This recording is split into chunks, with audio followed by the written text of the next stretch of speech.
Sup everyone, this is Willie and welcome to another video. And today I'm going to review on a very underrated TV show called The Book Hungry Bears, which is an animated show that I do somewhat like. The characters are pretty endearing for the most part, although can get a little cringy at points. They are pretty affable for the most part. But the main reason I'm making this is because this show is celebrating its 5th year anniversary. So this is a nice way to honor that. And now for the main story of this show. It focuses on 4 bear friends who adventure together to explore many things, and they also hunt for books to read to tell a story that fits in line with the theme of their adventure. And although this show wasn't really suitable for someone my age, obviously, I still wanted to check it out to see if this is a good TV show I'd recommend to children, and I personally believe it is because it demonstrates the values of readings, especially storybooks, where it introduces the fun people can have with reading stories, and this show uses that narrative to make an example of that. And like I just mentioned, the characters are very endearing, and they all each have their own separate personality that dictates their character traits. So with that, let's start reviewing on the 4 main protagonists of the show. And first off, most obvious, I have to start off with Boomer, who is a brown bear. And he is a very energetic soul, willing to show a lot of enthusiasm and provide a very boisterous presence. And I think that's the reason why he's warranted his popularity, because of how lively his personality is. He's always the one that I'm always riveted when he's on screen. And I shall also mention that the colors of the hoods these bears wear do actually represent something that relates to the bear's characteristics. Like here, Boomer is wearing a red hood, which red associates with more like the energetic and enthusiastic elements, which perfectly suits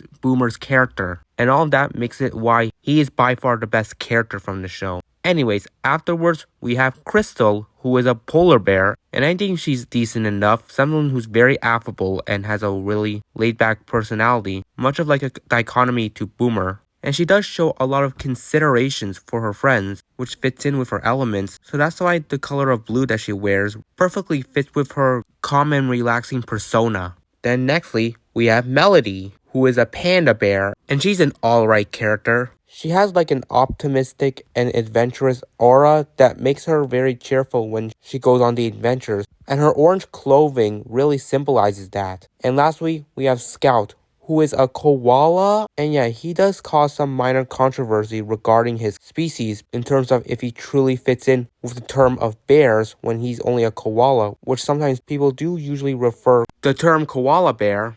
But by conducting research, it has been stated that koalas don't land in the category of bears, despite the word bear being in part of the term. So that does add a bit of a loophole with Scout's situation, but I don't really mind too much of it. And really, I mostly care for the kind of character he is, where he is an okay character, a very sympathetic one considering he is the smallest member of the group, so it does make him feel more indifferent among the bear group.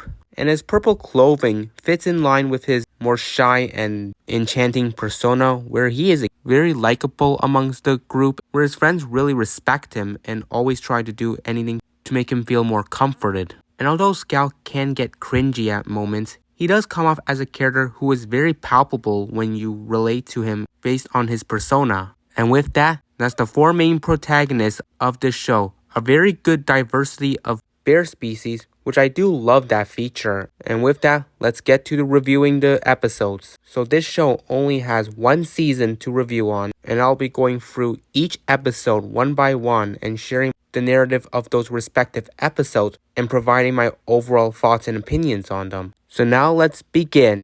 With Boom, it's Boomer, which is already nice enough to get an episode focusing on Boomer, and it begins with the bears searching for books, and then Boomer starts to be intense by surprising his friends, mainly Scout, who is easily startled by him. And then the bears make their way to a forest where Boomer hides behind a bush, and when Scout passes by, he surprises him again, and Scout is frightened, and he does insinuate that he wants Boomer to take it down a notch since he's kind of going over the top with his surprises. Plus, Scout is very susceptible to getting scared so easily. So then afterwards, Boomer and Melody hide behind a bush, and then Scout passes by and he spots some commotion behind a bush and goes to inspect it. And Boomer does his surprise again, but Scout doesn't seem as reactive to it. But then on another bush, a bird flies by which startles Scout, which really shows how much panicky Scout can be. But after the ordeal, the bears finally spot a book and they run over to retrieve it, and Scout gets it and the bears read the book, which is titled Shush, My Brother's Napping. And I should acknowledge that there is this tradition the bears do before they read the books, where once they are gathered, they ask each other if they're ready to read the story together, and they always say the line close and comfy. Which anyways, the bears read this story, where like I said, these specific stories they read fit in line with the theme of the episode. In this case, this book focuses on the narrative where the character's sleep is being disrupted by their brother making loud noises, which is very fitting with what Boomer was doing with Scout, being very loud and excessive with his surprises. And in the end, the story they read teaches the importance of respecting others' desire. And after they finish reading the story, the book flies back into the air. And now that Boomer learned the morals of placating to others when desired, he goes to hug Scout and gives him an apology for how intense he was acting. But then afterwards, Boomer gets a surprise himself where he spots a butterfly flying by, and he humorously drops Scout and dashes over to interact with the butterfly. And then it flies onto Scout's nose and everyone laughs, and that's when the episode ends off. Let's talk about my thoughts on this episode. Personally, I enjoyed most of this because of how jovial Boomer and Scout's dynamic were this episode. Like, these two have radically different personas that easily contrast each other. For more elaboration, like I mentioned, Boomer has an overt, enthusiastic personality that makes him so jovial with his presence, while in comparison to Scout, he is more introverted and shows a lot of coy in his character, where he simply just doesn't gel with Boomer's behavior. So through that, it's what leads to him being very apprehensive, especially when he gets startled every time Boomer surprises or let's just say scares him. And yeah, I'll admit, it was to the point where Boomer was taking it a bit beyond the limits, so I was glad that once he and everyone else read that storybook, it taught him the important morals that he should follow in order to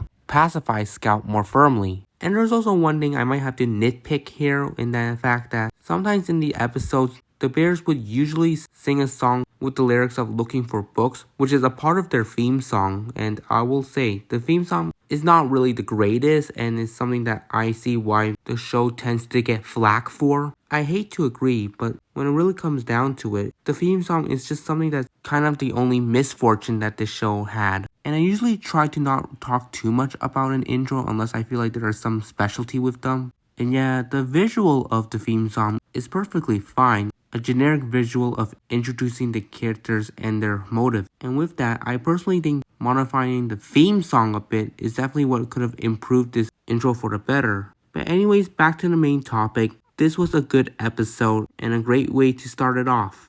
Then we continue on to the next episode, which is called Scout Sees Everything, and it starts off with the bears searching around a desert for books, and they explore around the desert, even going up a sandhill and going down on it, and then they spot a flying book lingering around a crowd of rocks. So Scout is quickly the first one to dash over to it, but Melody stops him and warns him that what she sees is a dinosaur, which based on how the rocks are shaped, they do sort of resemble a dinosaur. So the bears go to inspect it, and these are some pretty interesting rocks with some green details on it, which I believe are moss, which these rocks would be moss rocks. But anyways, Melody is certain that she's looking at a dinosaur, but then Boomer shares his own point of view of these rocks and believes they are a pirate ship and begins to roleplay as a pirate, which is such typical Boomer, which I really love. So we do get a minor debate on whether they should call the rocks a dinosaur or a pirate ship. And then Crystal chimes in to add another one to the list where she believes the rocks are eggs and begins urging her friends to keep them warm. So with Melody, Boomer, and Crystal having their own views on what these rocks could be,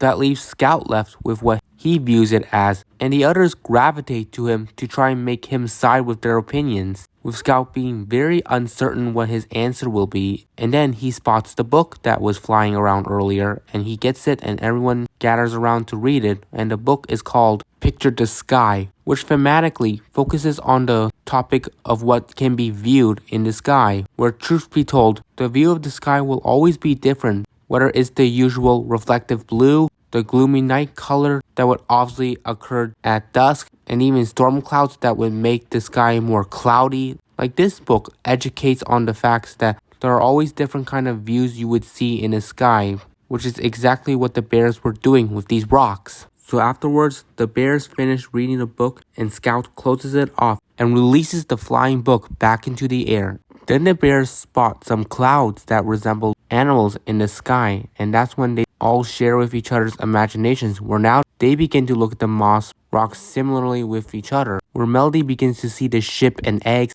and Crystal and Boomer see the dinosaur. So they refer to the dinosaur, pirate ship, and eggs. And everyone goes to play around on these moss rocks, and it ends off the episode there. I would say this one is okay. I did find it fun how much the bears were putting such imagination just from the sight of a crowd of moss rocks, where Melody imagines them to be a dinosaur. Boomer would look at them as if they were a pirate ship, and Crystal would look at them as if they resemble eggs. Like there's no single right way with any of their imaginations. These bears are justified with how they imagine these rocks based on how they look at them. And yeah, we never got to see how Scout personally imagines them, and so instead he just went along with what his friends imagined them to be. And I think this episode becomes an example of how kids can start conveying their imagination on things that they see, which is the usual norm with this generation. And with that, I don't really have anything to really dock against this episode. It has a perfectly consistent pacing and focuses on an interesting theme that can be very palpable with a younger audience. That's pretty much my opinions on this episode. Now let's jump into the next episode, which is called Crystal Hears the Rain, and it begins with the bears exploring for a book near a small bridge that they cross over. And while they are looking, the weather begins to change to rain clouds and it begins to drizzle on them. And Crystal really despises being wet, so she immediately dashes over for cover, which is a nearby outcrop that's good for sheltering. Meanwhile, the other three are just enjoying themselves with this weather, where they greet a duck that is swimming by the bridge they just crossed over, and then a dragonfly who's just flying by. But after some time, they all make their way to the outcrop to take cover from the drizzle. And now that they are in there, they are pretty much trapped inside until the rain stops, and Crystal seems to get a bit irritated that the rain is now hindering them from searching for a book. And all she and the bears can do is just listen to the sound of the rain. So the bears just sit down and listen to the raindrops, and then they hear what appears to be a sound of a book, and they go to inspect, and they see that there's on top of the outcrop shelter they were staying in. So the book makes its way into Crystal's hands, and the bears gather around together, and they read a book that is titled On My Walk. And the story revolves around characters who are just walking on a day with perfectly fine weather and listening to various sounds. But then their day is interrupted with a climate change in rain, and despite that, they still try to listen to different sounds they can hear while the raindrops drizzle around them. The characters hear a variety of sounds, including ones made by animals. So after listening to many sounds while playing outside in the rain, the characters head back inside their home, and that was pretty much it with that story. And Crystal releases the book back into the air. And after reading this story, she takes her time to listen to some sounds alongside her friends, who just hear the raindrops. But then Crystal acknowledges that she can hear the sound of the wind that's whooshing by. And then nearby in a tree, they hear birds chirping in a nest. And so after listening to some sounds around them, Boomer, Melody, and Scout spot some puddles and decides to stomp in them. They ask Crystal to join in, but she reminds them that she's still very vigilant about getting wet. So with that, Crystal stays inside the outcrop to watch and listen to the sound of her friends splashing in the puddles. Let's get into my critiques on this one. It was pretty compelling because of the conflict that the bears faced when the climate around them changed, forcing them to sought for shelter once rain poured all over them. And it was interesting to see that Crystal has a personal problem with getting wet, which is understandable. And you know, it does teach the lessons that even when Crystal is left out of the fun with obviously playing around in the pouring rain, which is something that's unfavored for her, she can still find other ways to satisfy herself, which here is listening to some sounds. So yeah, this episode was, like I said, compelling, and I do enjoy that the pacing of this episode was very consistent and did not have a slow point. Now we jump into the next episode, which is called Melody's Look for a Book Stick, where the bears are just walking around to search for a book, with Melody leading the pack with a stick, which she uses to look for a book. And after they search around, Melody explores into a bush, and although she doesn't find a book, she does conveniently find 3 more sticks that she gives to Crystal, Boomer, and Scout. So now everyone has a stick that they can use to find a book, and they go around and play some music with it, and then after marching around to find a book, they're unable to find one, so they start poking their sticks at the bushes, which they would call it tickling, and unfortunately, there were no books inside the bushes. And while the bears enjoy themselves swinging their tree sticks, Melody accidentally breaks hers, and now her stick has been snapped into 2 pieces. The others come to her aid and discover what happened. And we see Scout show some sympathy and offer up his stick to her. She is thankful of it, but does decline it because she believes it should be fair that they each have 1 stick to work with. So through that, Melody is pretty heartbroken because she broke her stick, and she goes over to sit on a log, which then a book comes out of nowhere, which she spots easily. So the bears grab it and gather around to read it, and Crystal's the one to open the book, and it is called No Matter What Friend, which is a very unique title, and it focuses on a man and his dog, which when the bears read the part about the dog being involved, Boomer did a dog wolf, which I found very humorous, and everyone just laughed at him. But anyways, they continue on reading the story, where the man and the dog have such a strong, friendly relationship where they're very unbreakable, and even at times the dog would age, the man will still always look at him as a friend no matter what, which perfectly pays dividends to the meaning of the title of the book. So that was the end of the book, and Crystal releases it back into the air. The story the bears read really taught them that no matter what would happen, they would always be friends. And we see the 3 sympathize with Melody, who still feels a lot of sorrow for breaking her own stick. But then, after examining her broken sticks, she recognizes that she can just utilize them for something else, where she now plays with them as drumsticks. And so Scout snaps his as well so he can join in with Melody's new tactic with sticks. And the 2 of them lead the pack, with Boomer and Crystal following behind, swaying their sticks around. So overall, with this episode, I really liked it. It was really intriguing when Melody tried to enforce a new tactic to search for a book, which is just a tree stick that she can use to poke around anywhere to see if a book is hiding nearby. And it gets interesting at the climax when Melody breaks her stick. And I like how much her friends really comforted her after what she did, and even willing to offer up their stick, Scout in particular, which goes to show how well liked Melody is among her pack. And the story they read really exemplifies the reality she's in. So with that is pretty much it for this episode, and now let's jump into the next episode. Then, moving on to the next episode, which is titled Melody's Crabby Day. And it starts off with the bears crafting a sandcastle, where they build a unique structure made of sand, and they top it off with a stick on a leaf that could resemble a flag. And so after the bears finish making their sandcastle, they go to look for a book, but then a crab appears and begins to invade the castle, where it makes its way to the top and begins to add its own decorations on the castle, such as seaweed. Melody spots it and is highly against it, so she takes off the seaweed decoration and chucks it. Then the other bears come to her aid just as she sees the crab replenish the seaweed decoration back on the sandcastle. Fed up with what the crab is doing, Melody boldly grabs the crab's body and carries it to a separate area, where we see it expressing its disappointed look as it crawls away, which I'm surprised that when Melody was carrying it, it didn't try to retaliate by pinching her, which goes to show how innocent this crab is, and it was just being friendly. But afterwards, the bears spot the book and they go to retrieve it, where Melody opens it, and the book is titled Scribbles. And the story depicts about shapes like a circle, square, and triangle, who express on their daily life as shapes, but then they are met with a very special shape named Scribbles, who they are pretty apprehensive at first, especially since Scribbles is a special kind that is not like them, but it still wants to play with them, so it shows its values to the shapes, who are then accepting of it. Really demonstrating here where no matter how different the Scribbles was, it still showed an ounce of kindness that allowed the shapes to make it feel welcomed into the community. So that's where the book ends, where what I just mentioned really embraces a very valuable moral, where it's always right to make someone feel welcomed, even if they are different than you, which is something that usually is enforced a lot in real life. So anyways, after Melody releases the book back into the air, she goes back to the sandcastle to fix it up. And then that crab appears again nigh a nearby rock, who we see is feeling very discouraged by what happened. So Melody takes her lessons from the book and tries to make the crab feel more welcomed and lets it decorate the sandcastle with them. So she carries it to the structure where she and the crab decorate the sand built with some seaweed.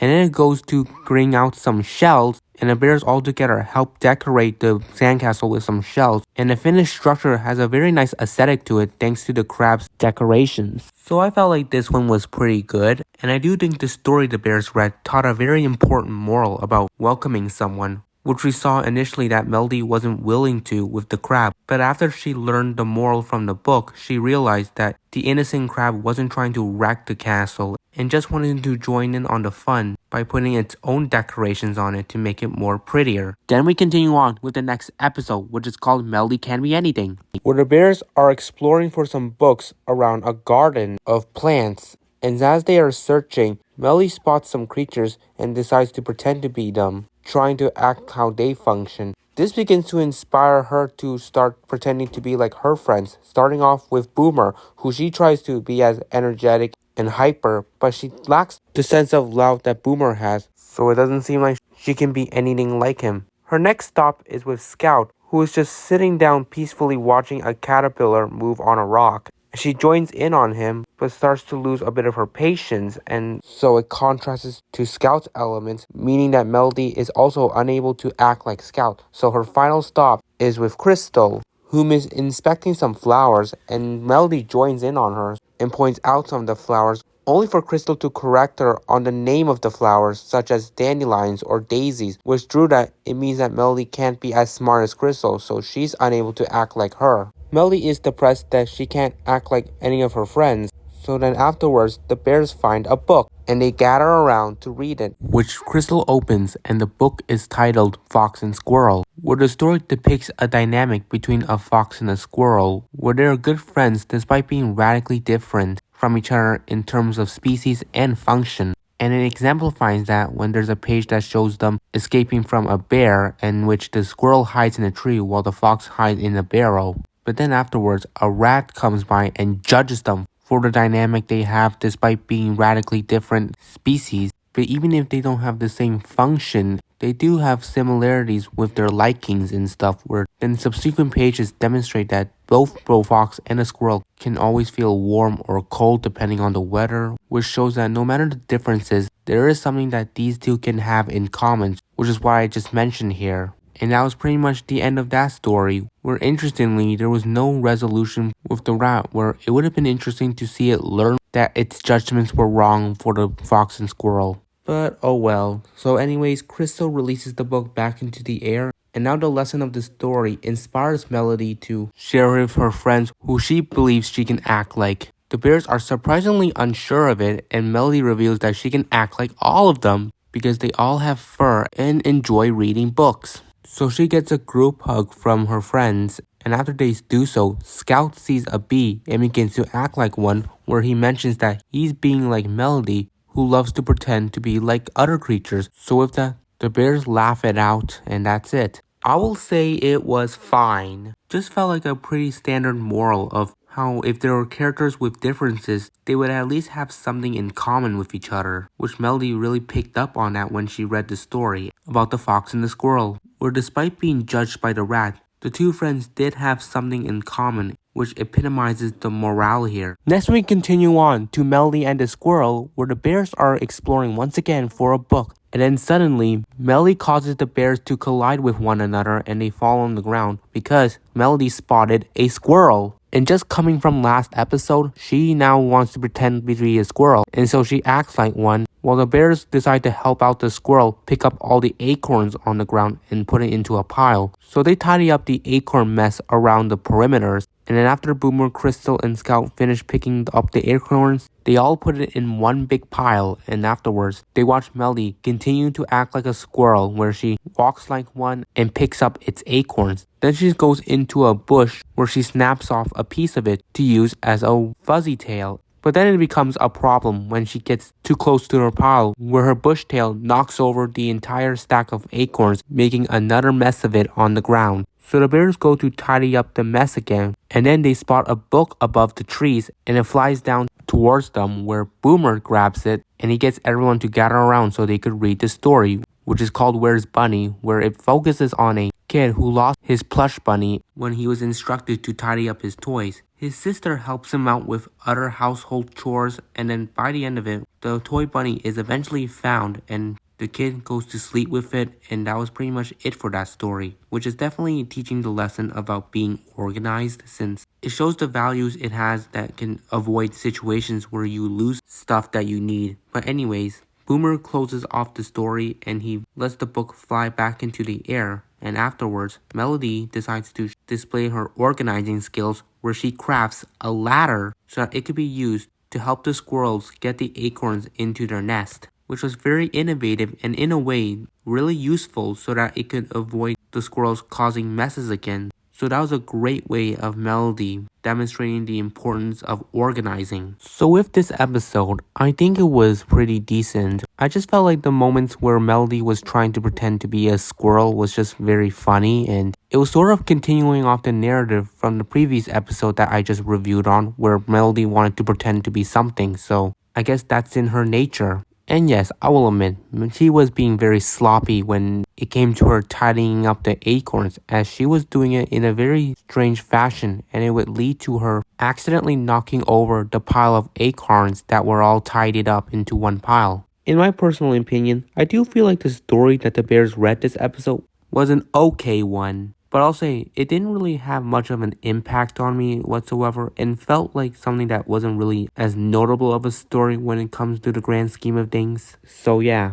Anyways, that's my critiques on this episode, and I just said it was decent. And I also think teaches a good moral. So anyways, let's now move on to the next episode. And this episode is called Boomer Feels His Way, where it starts off with the bears standing on a hillside where they're looking for a book from up top, and Boomer is swinging on a swing to get a better view, and while he does so, he feels the breeze of the wind, which tickles him, which won't be the only thing that he's gonna feel this episode, but he does spot some books hovering around the middle of a field of tall grass. So then after he points out he spots books, he immediately launches out of the swing and sprints into the tall grass to look for them, which the other bears couldn't keep up and lose sight of him right away, as he dashes through the tall grass field and encounters a lot of uneasy obstacles, starting with a pointy log which he climbs on, and it hurts his foot, which that was very uncomfortable. And then nextly, he bounces across a mud pit, and then afterwards he comes across the worst one of all, tiny pieces of stones that he accidentally steps on, and that really hurt his foot, which many viewers can resonate with if they ever encounter that feeling.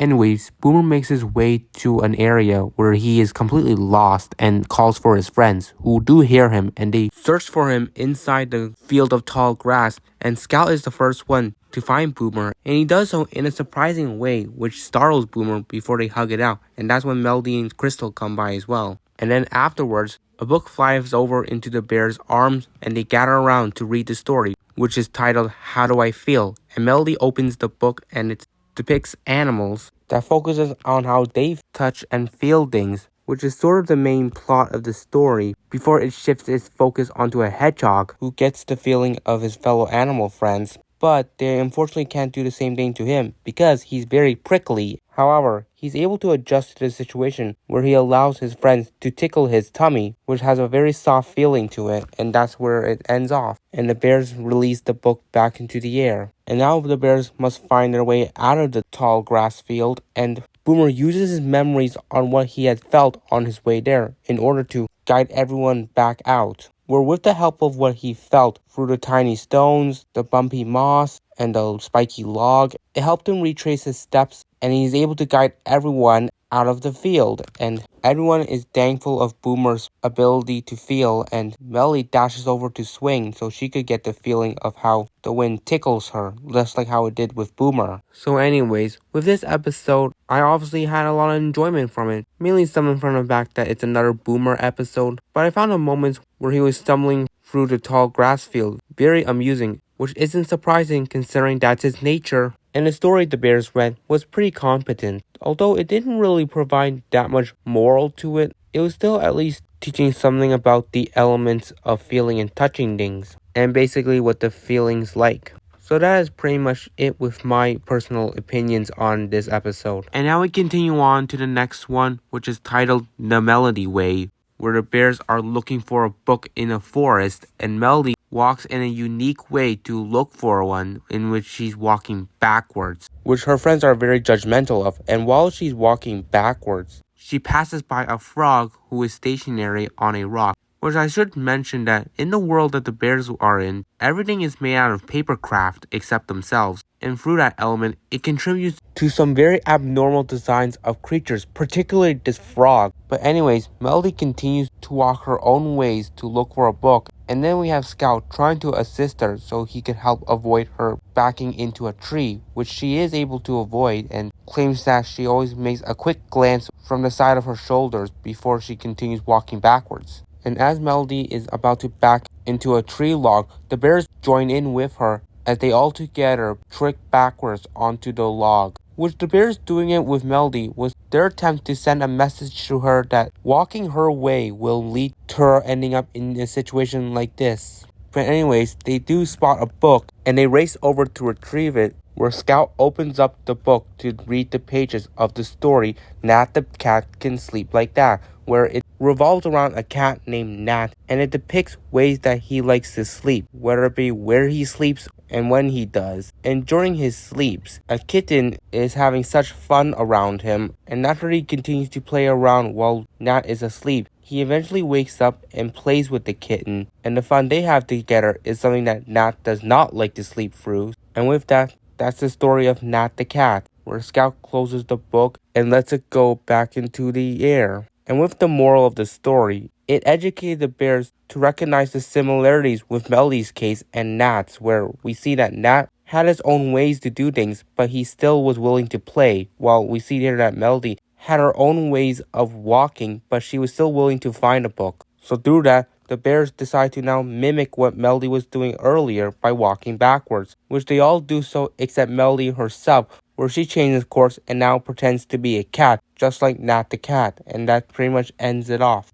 I am very pleased with the moral that was being inputted in this episode, where it encompasses on the concepts of being judgmental and how to not judge others for what they like. Because here, the plot of the episode focused on Melody trying her own way of hunting a book, which her way caught the attention of her friends, who mostly judged her for her approach. Which from a general standpoint, Melody is doing the same thing as what you guys are doing in hunting for a book. She's just experimenting her hunting skills in her own methods. So you shouldn't be too quick to judge without even seeing if her method works out. Which it sorta did, not really 100%. But at least by the end of it, after reading the story, the bears learned not to be so quick to judge like what they did earlier. So with my thoughts, it was an adequate episode, displaying a very strong moral. Continuing on into Crystal Imagines, where it starts off with the bears once again looking for a book. But this time, they try finding it inside bushes, which each of them popped their heads out, reporting to each other that they had no success in finding one. So they make their way out of the bushes to explore around the perimeters,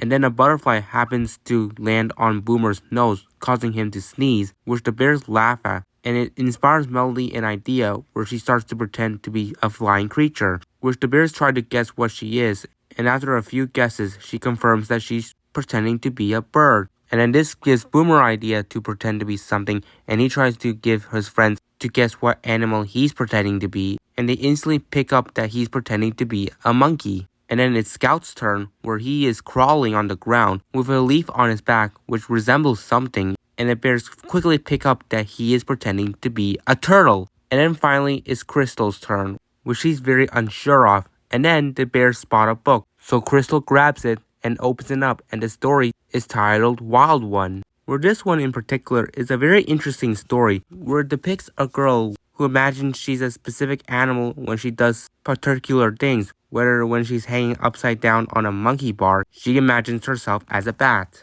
And then when she slides down a slide, she thinks of herself as an eel. And then page by page, we have countless times where the girl just imagined herself to be an animal. Where some were very unique, with her thinking she's a whale when she's sipping on a drink, or swimming like a fish when she swims inside her pool. Which as the bears are on this page, they have fun pretending to be fish as well. And after that, they finish off reading the Wild One story, and Crystal frees the book to fly back out. And now the story gave Crystal an idea what she can imagine herself to be. So she presents some weird gestures she does to her friends, and they each have different answers on what she could be. And she confirms that she's pretending to be a combination of a worm, snake, and fish, which is so random, but very out of the ordinary.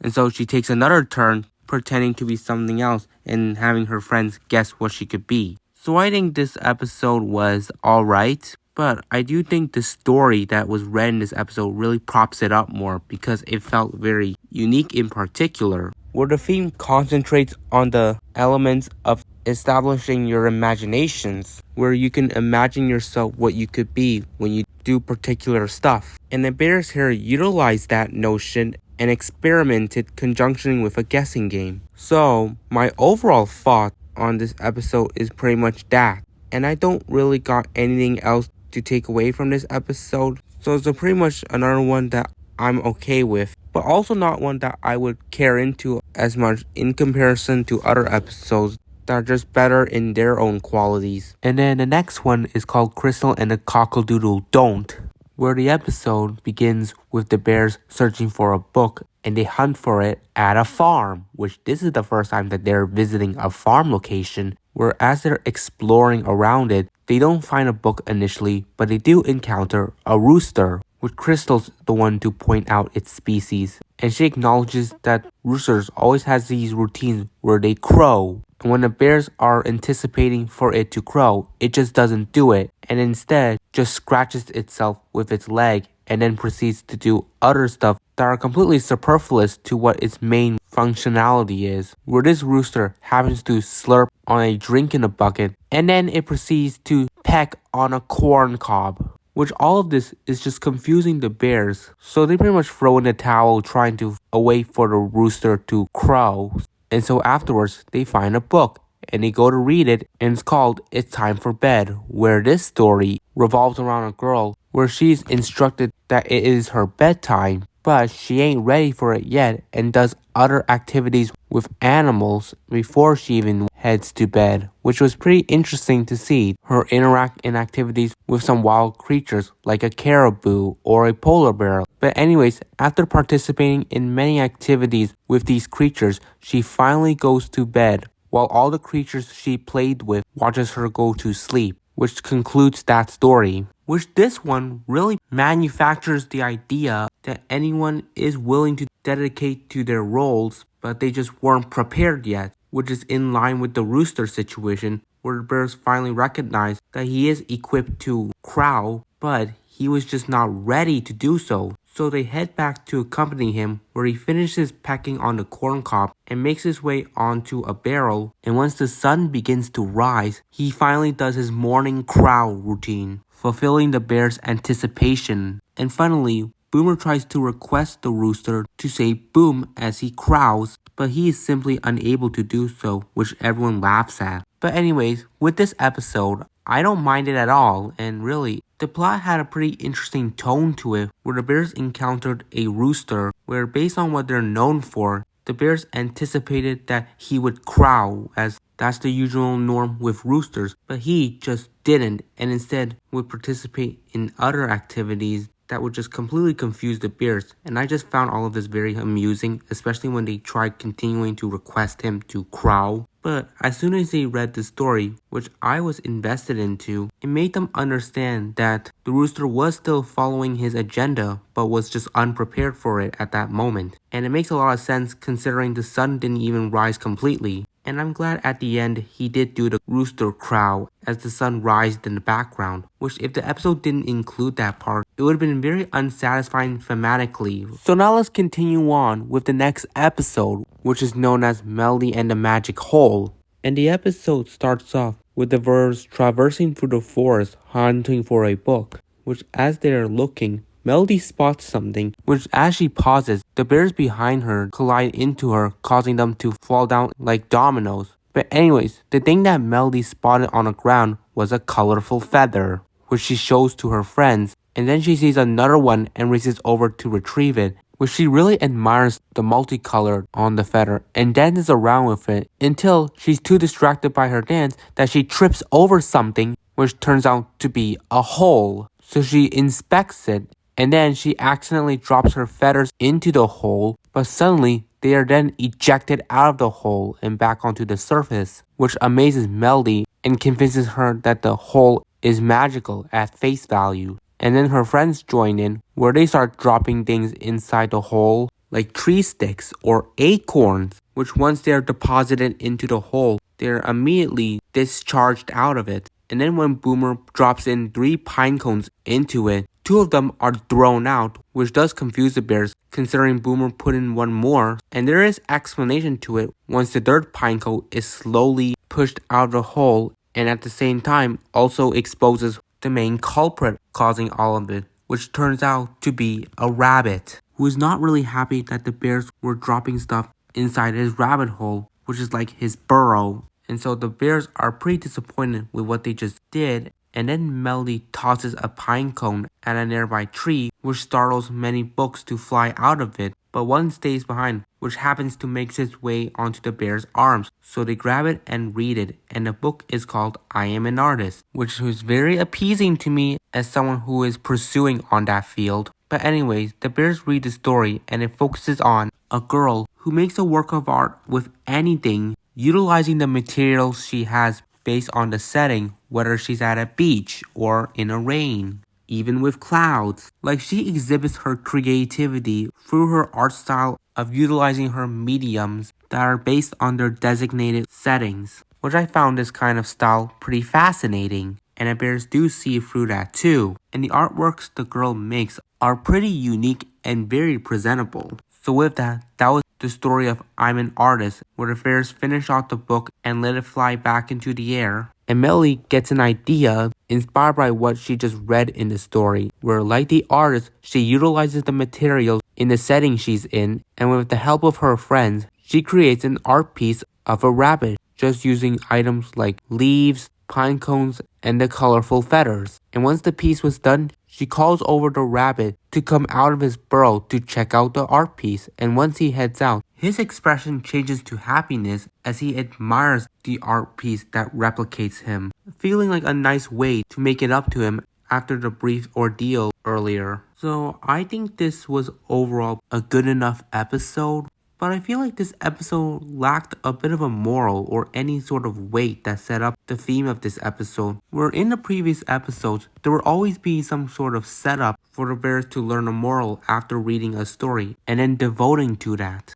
But for this episode, it felt like the theme was very indifferent when it came to the setup prior to the readings and then after the readings, which, to simplify that, the bears were just impulsively depositing stuff into the rabbit's hole, which was bothering it. So like thematically, wouldn't the story be focusing on a moral about showing consideration, since that would actually make more sense based on what was being set up in comparison to what we actually got, which was radically different than what we were actually set up for. But anyways, I do think this was a good enough episode, like I said, but it felt pretty underwhelming through a more thematical light. Okay, then with the next episode, it is called Crystal and the Caterpillar, where the bears are hunting for another book to read, where they are exploring around a mass of boulders, and Boomer finds something, but it isn't a book, and instead, it's a caterpillar on a stick, which Melody and Scout indulge in interacting with the caterpillar, but Crystal doesn't, and she's actually very spooked by it, claiming that caterpillars give her the creepy crawlies. So then we see Scout interact with it, where it munches on the leaf on the stick,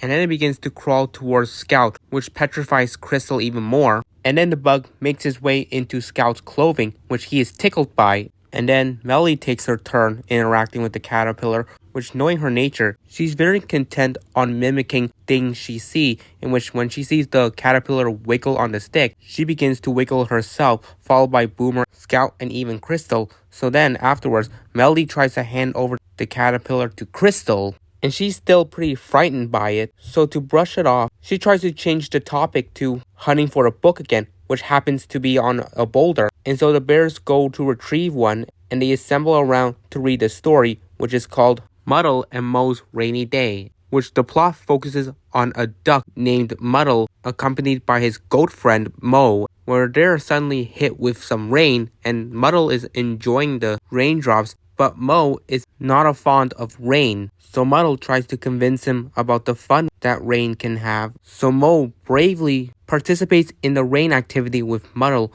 where he splashes on the puddles and mud, really showing that rain can be fun and that he doesn't need to be too scared of it now that he brought his courage to experience it, which was a nice brief character development there. And that's their story of them on a rainy day. So the bears release the book away, and Crystal utilizes the moral from the story to show her courage so that she wouldn't be fearful of caterpillars again. And afterwards, she decides to bring the caterpillar back onto a bush so it could crawl away. And then everyone mimics what Melody was doing earlier, which was imitating the caterpillar's wiggle, which they all are doing. And the caterpillar itself stands up and wiggles along with everyone. So this was a nice episode for Crystal, where in general, it really introduced the elements that people can be spooked by anything, even if it's something that's minor. But they do have the ability to show their courage to overcome their minor phobia, which we saw in the book that Muddle was trying to goad his friend Mo to understand the upsides of experiencing the rain, which did persuade him to join in on him, which worked for the best. And Crystal has a lot of parallels with the story where she's able to understand the thoughts that caterpillars aren't that terrifying,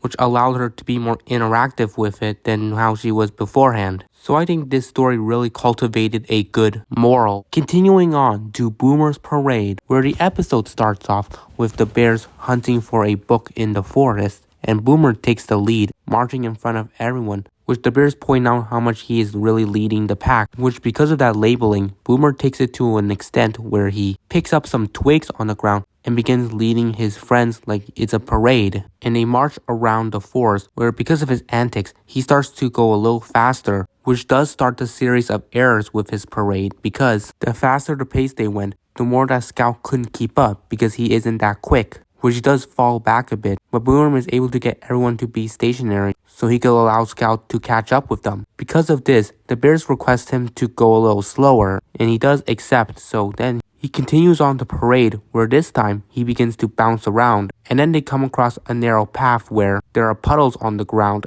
and Boomer, Melody, and Scout bounce over it, but Crystal falls behind. Because remember in the rain episode, she has a huge disliking of getting wet, even though if you do, it's just gonna be on your foot. So I don't think you should over-exaggerate on the whole notion of avoiding getting wet. And plus, Crystal, you don't even need to bounce over the pedal, since you could just walk around it, since there's a lot of space you could have done so. But anyways, Boomer encourages her to just try bouncing over it, and she does so, but on the third puddle, she does end up stomping on it. So now the bears request Boomer not to bounce around, and then Melody requests that they should try dancing around while marching. But Boomer rejects her idea, since a parade requires everyone to march, not dance around, and doing so would contradict its elements. So through how Boomer is running his game does begin to sap all the fun his friends are having. So then the bears find a book, and they race over to get it so they could read it. And the story that they're going to be reading is titled Why Do You Love Me? And it depicts a boy and his father, where the boy does a lot of crazy things, which his father does share slight criticisms of, like with him hanging on a branch, with his father clearly impressed by, but also concerned for his safety. And despite all that, his father still shows his love for him, no matter the errors that he causes, which through all of that was pretty much encapsulating this story. And the bears finished reading it and released the book back into circulation. And now this is where it leads to Boomer questioning if his friends still like him even after he made his parade game kind of unenjoyable because of the rules he had for it. But his friends don't mind that and still love him because he is their friend, which does touch Boomer, and he gives the bears a group hug before they ask him to play a game again. And Boomer decides to play his parade game again, but this time rectifying the flaws he made and choosing to let Melody take the lead, since she has more fun ideas to entertain the game more, which was leading her pack while dancing, with everyone imitating her dances, which closes off the episode there. I think for me, this one was fine. Yeah, it's another Boomer-centric episode, but I don't think this was as impactful as it could be. This episode played out in a very interesting way where it showed the visual of the flaws with Boomer's game, which affected each of his friends in different ways, such as Scout, who couldn't keep up with the fast pace, Crystal, who isn't apt to act in a boisterous style, and Melody, who is unable to march around in her own style. Which through all this, it really stagnized the whole entertainment with this game, which Boomer didn't recognize. And after reading the story, it definitely educated him on the values of accommodating his games for everyone so it would not feel as limited. And I like how he allowed Melody to take the lead to make up for him rejecting her request on the marching style she wanted to go on, which was a nice tinge to Boomer's change of thought, really showing how much he is developing himself. On to the next episode called Melody the Fabulous Finder, and it begins with the bears looking for a book. And while they're searching, Melody finds something, which is a yellow butterfly. She's really mesmerized by it and instantly forms a bond with it. She then calls over her friends to check it out, but it flies away as soon as her back was turned. So she and her friends hunt for the yellow butterfly, and Crystal is the one to find it on a yellow sunflower, which was pretty hard to see because it was camouflaged with the yellow colors. The bears are amazed at the butterfly before it flies away, so they head back to searching for a book, and the butterfly comes back, which Melody spots, but once again, when she calls over her friends to check it out, it disappears from her sight again. So the bears go on another hunt to find it, and Scout is the one to discover the butterfly hanging on a hay bale, which again was harder to see because its yellow wings was blending in with the color of the hay bale. And then the butterfly flies away again and makes its way onto a tree branch where it camouflages itself among a lot of yellow and red leaves on a tree, as so we thought. But anyways, the bears find a book to read and they grab it to review the story, which is called Have You Seen Elephant? Where the book basically revolves around a kid and his elephant who play hide and seek, with the elephant hiding. And when they're playing the game, the kid has a really hard time spotting him because the elephant's gray camouflages with the area he's hiding in, which this parallels with the yellow butterfly, where it easily blends in with the color that matches the color of its wings. So back to the story, the kid pretty much throws in the towel of finding the elephant, when as he is quitting, the elephant is literally hiding right behind him, which the elephant notifies him by tapping him with his trunk. So then after a game of hide and seek, the two are encountered by a turtle who wants to play tag with them, which that was very humorous, and that's the end of that story. And the bears finish off the book and free it back into the sky. So the book has really taught them the concepts of camouflaging, especially Melody, who's come to realize that trend. So she tries to find a butterfly again, and this time avoids being tricked by its camouflaging. And she does point out something strange about the leaves on the tree, and it turns out those red and yellow leaves are all butterflies, which that's a very fascinating twist at the end there. And everyone is mesmerized by the butterflies fluttering by them, and that's how it ends. So with that, this episode was alright. I already picked up on the fact that the butterfly was doing a camouflage trick when it first blended itself with the sunflower. I did find the end scene to be pretty captivating with the visual of the numerous red and yellow butterflies flying off the tree branches they were on, where they were camouflaging themselves as leaves. So in essence of all this, although I do like the ending with the visual of the butterflies, the pacing of this episode was pretty baseline. So that pretty much sums up my thoughts and opinions on this episode. So then we continue on with Scout and the Fireflies, where it begins with the bears walking in the forest during the evening, and then Scout comes across a firefly, which he is very captivated by. But then he loses sight of it when he calls his friends over to check it out, which parallels with Melody's case with the butterfly last episode. So the bears go search for the firefly, where light is their main clue to finding a firefly, and Scout spots some lights behind the trees, but he is then corrected by the fact that the visual is actually the moon behind the trees. So the bears continue looking, then Melody does what she always does and pretends to be a firefly by waving her tail like how fireflies do it because their tails flash the lights. Then the bears hear a noise behind the trees where a book emerges and glides by them, so the bears pretend to be fireflies to gain its attention.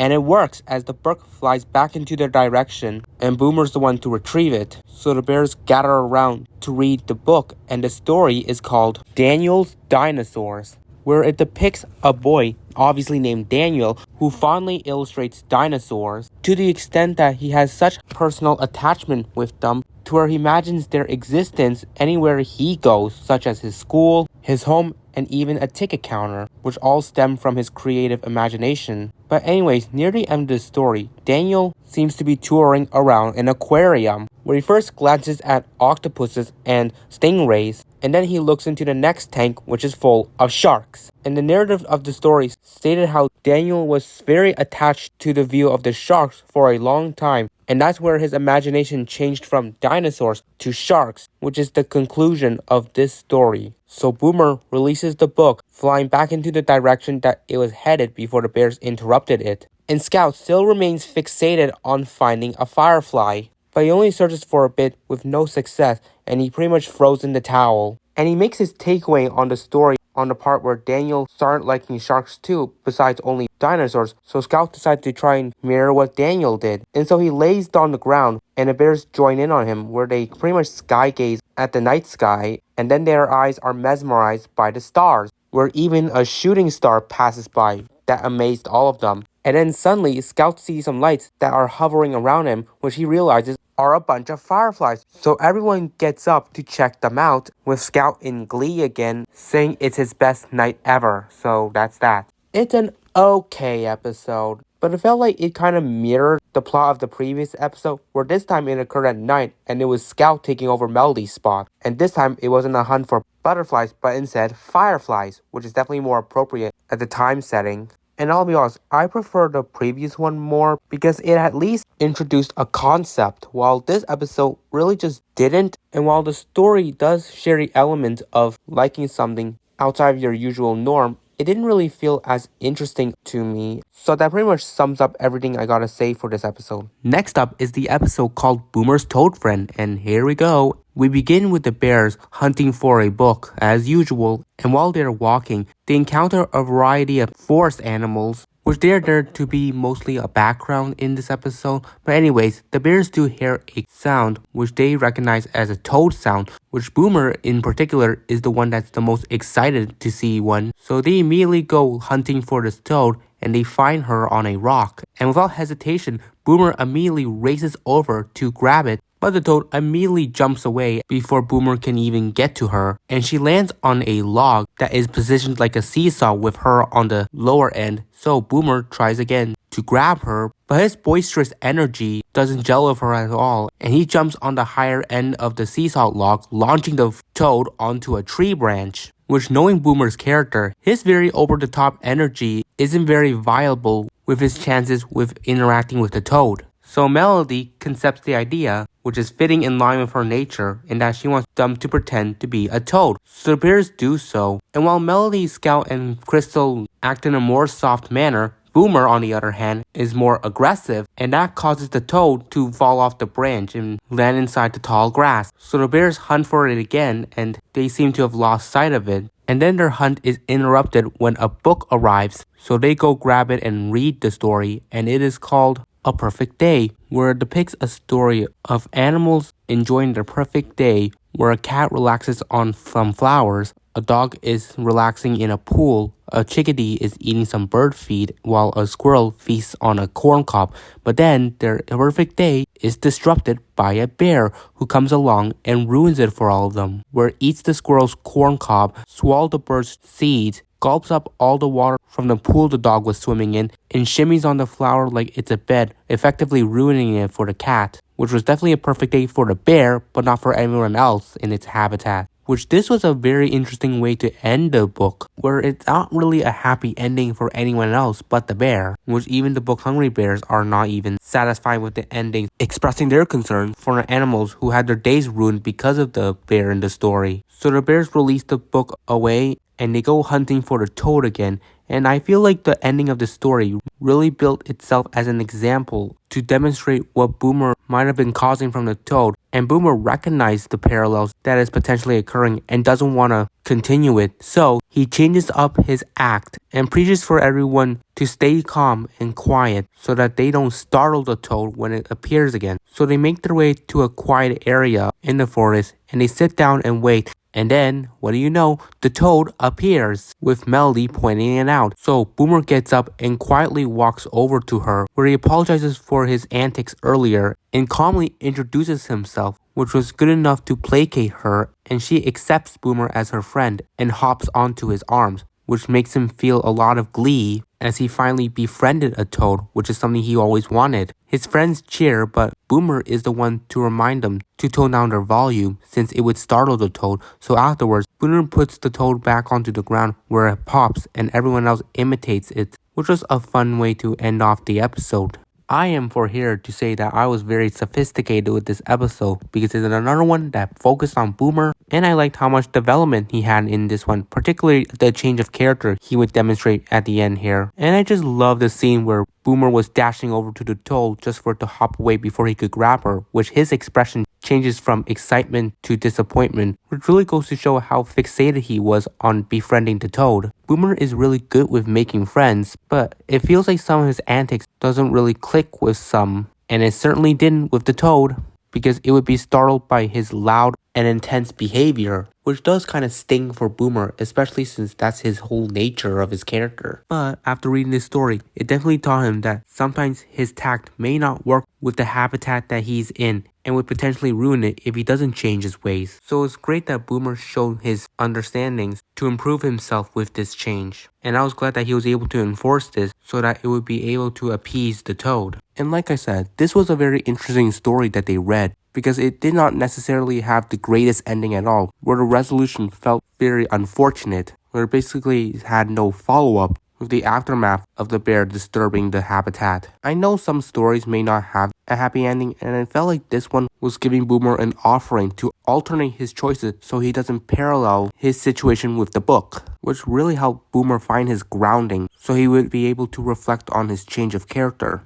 Okay, to the next episode, which is called Scout the Snoozy Snuggly, and it begins with the bears looking for a book, with Scout being the one in the back of the line, and then he hears something that's following him, but he doesn't gleam too much onto it. So then the bears continue looking and spotting for any place the book could be hiding in. Then Scout hears that same noise that's following him, and he finds out it's a baby duckling who pounces onto him, and the bears arrive to his aid, where they adore the duckling who is skipping on Scout's chest. So next they go and find where its nest is at, and they easily discover it, where they see the baby duckling's mother and the rest of her ducklings sleeping. So they try returning the duckling back with its family, but then afterwards, when they are walking around to look for a book, the baby duckling rushes over to Scout again. So Boomer has an idea to try playing tag with it, because he believes that if they continue playing the game, it's going to eventually tire the duckling, which will eventually cause it to drift away so they can return it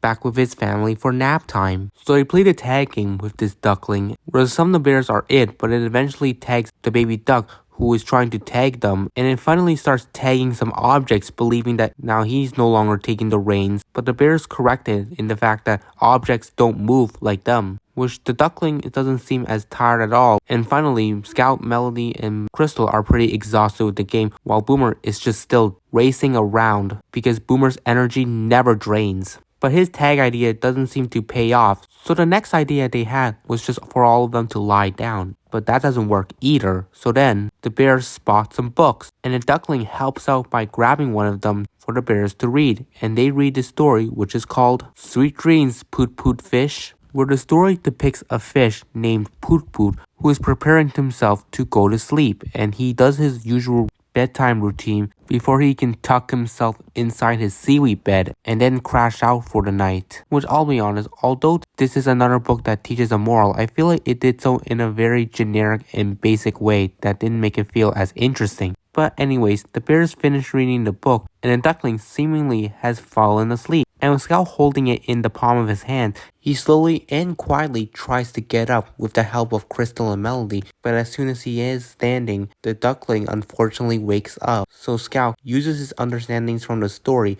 to help get the duckling to fall back asleep. So the bears return it back to its nest, where they chant a lullaby to it which does help tire the duckling a bit, but it's not enough effort. So Scout helps out using his palm to comfort the duckling while it drifts away to sleep, which it finally does so. And so the bears walk away from the nest, but they notice someone's missing, Scout, and they head back to realize that he is now fallen asleep alongside the ducks. In respect for him, they allow him to rest peacefully while they head off to do their own things. So this one was a pretty endearing episode that was mainly factored by the plot with the baby duckling, who we see was just refusing to sleep because it wanted to enjoy itself playing with the bears, mainly Scout. And it seemed like Scout's presence is what helped pacify it, because if it wasn't for him, it probably wouldn't have fallen asleep at the end. So Scout became like its figure who would make it feel comforted through his presence. On to the next episode, which is titled Boomer and the Beaver Bears, and it begins with the bears once again looking for a book. And then they cross over a mini bridge where they spot a beaver building her lodge, which is essentially her home, just made out of sticks. And with the visual of the beaver building her lodge, it inspired the bears to create their own. So they decided to call themselves Beaver Bears, and they go collect some sticks. They split off in pairs where it's Melody and Boomer together while Crystal is with Scout.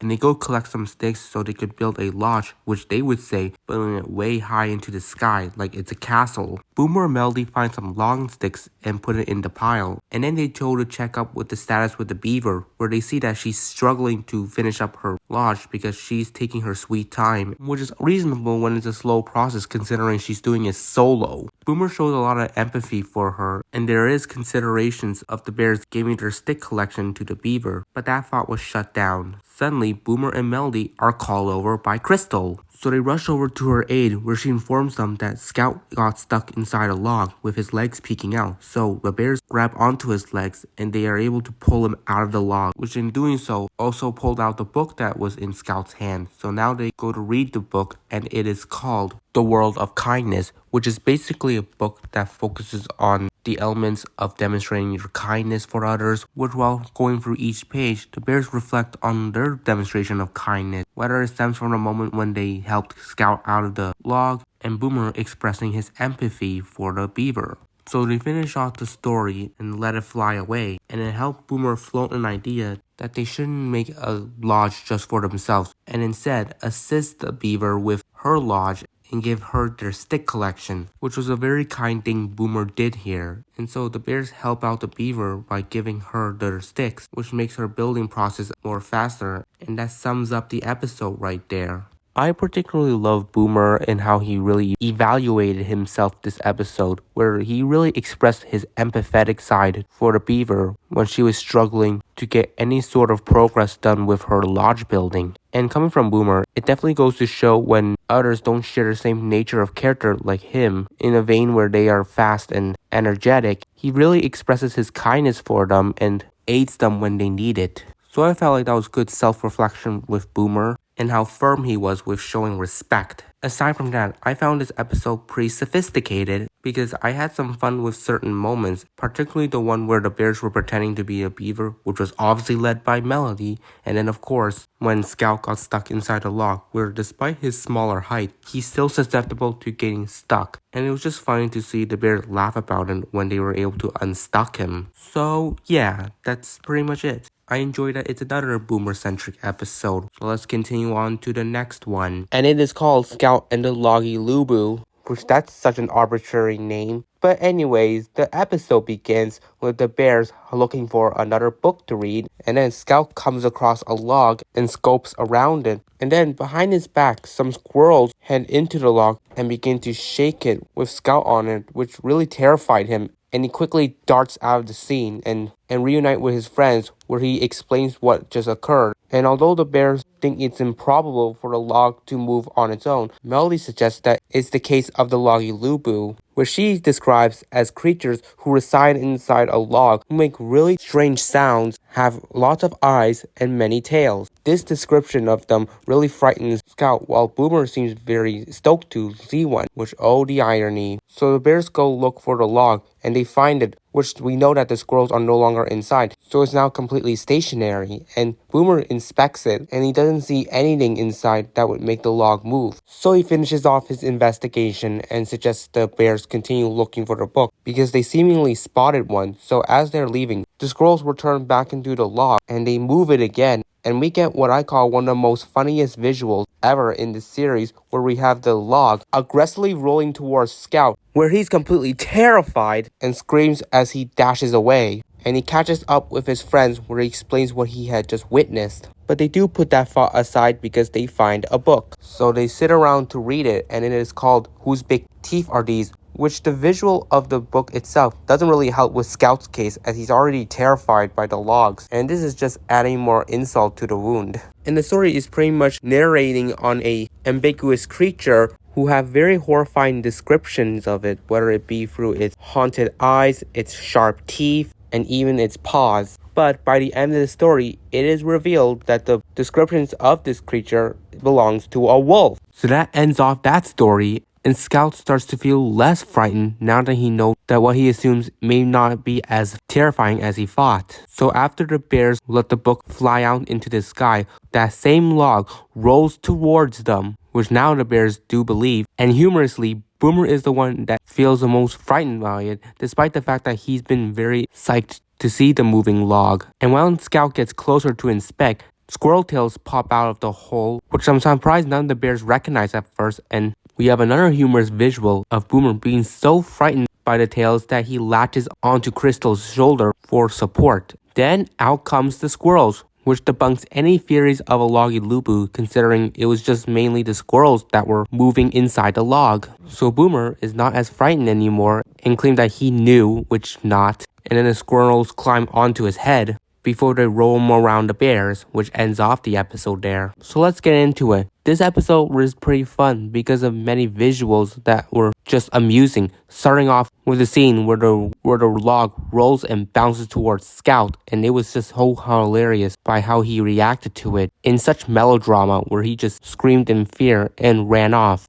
And then the other scene with Boomer being so out of character, feeling scared over some moving log when he kept mentioning how excited he was to see one. So I guess that really changed his mind, and especially the part where he literally latched himself onto Crystal's shoulder, expressing his fears over just the sight of tails. So anyways, I found myself enjoying this one, and I personally think this episode is one of those that really stood out to me in this series. Next episode is called Crystal Pines for Cones, and once again it begins with the bears looking for a book, and they're searching through a forest where Crystal comes across a special pine cone that she finds very special, so she keeps it. Then she discovers 2 more and starts to create a pine cone collection. So then the bears go back to square one of finding a book, and Boomer races so fast that he trips over a big pine cone, and he finds it very spectacular that he gives it to Crystal to hold on to. Melody also finds a pine cone that's special to her, and she hands it to Crystal to hold on for her.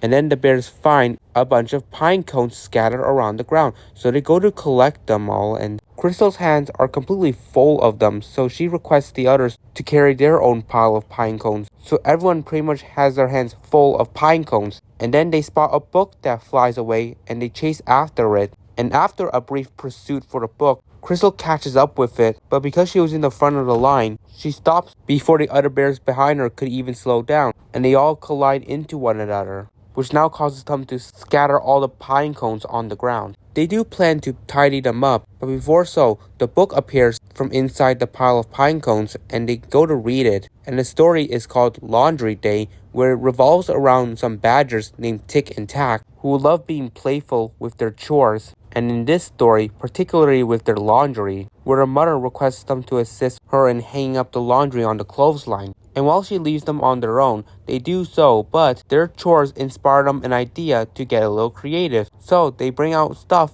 that aren't even clothes, but like objects, and they hang them up on the clothesline as well. And their mother's reaction to this was that she was in such disbelief. And so for what Tick and Tack did, she hangs them up on the clothesline as well, which was such a silly way to end the book. And even the bears are amused by the ending too. So they close off the book and let it fly out back into the air, and then the creativity Tick and Tack did with the clothesline inspires Crystal an idea that she could utilize with the pine cones. And so we cut to the bears where they use the pine cones to create an animal face on the ground. which Boomer and Melody admire, viewing it from a boulder they're standing on. And then Crystal and Scout approach it to check out the view as well, but then the former steps by some special stone she finds, but this time she promises not to make a whole collection of it. And that was the ending of the episode.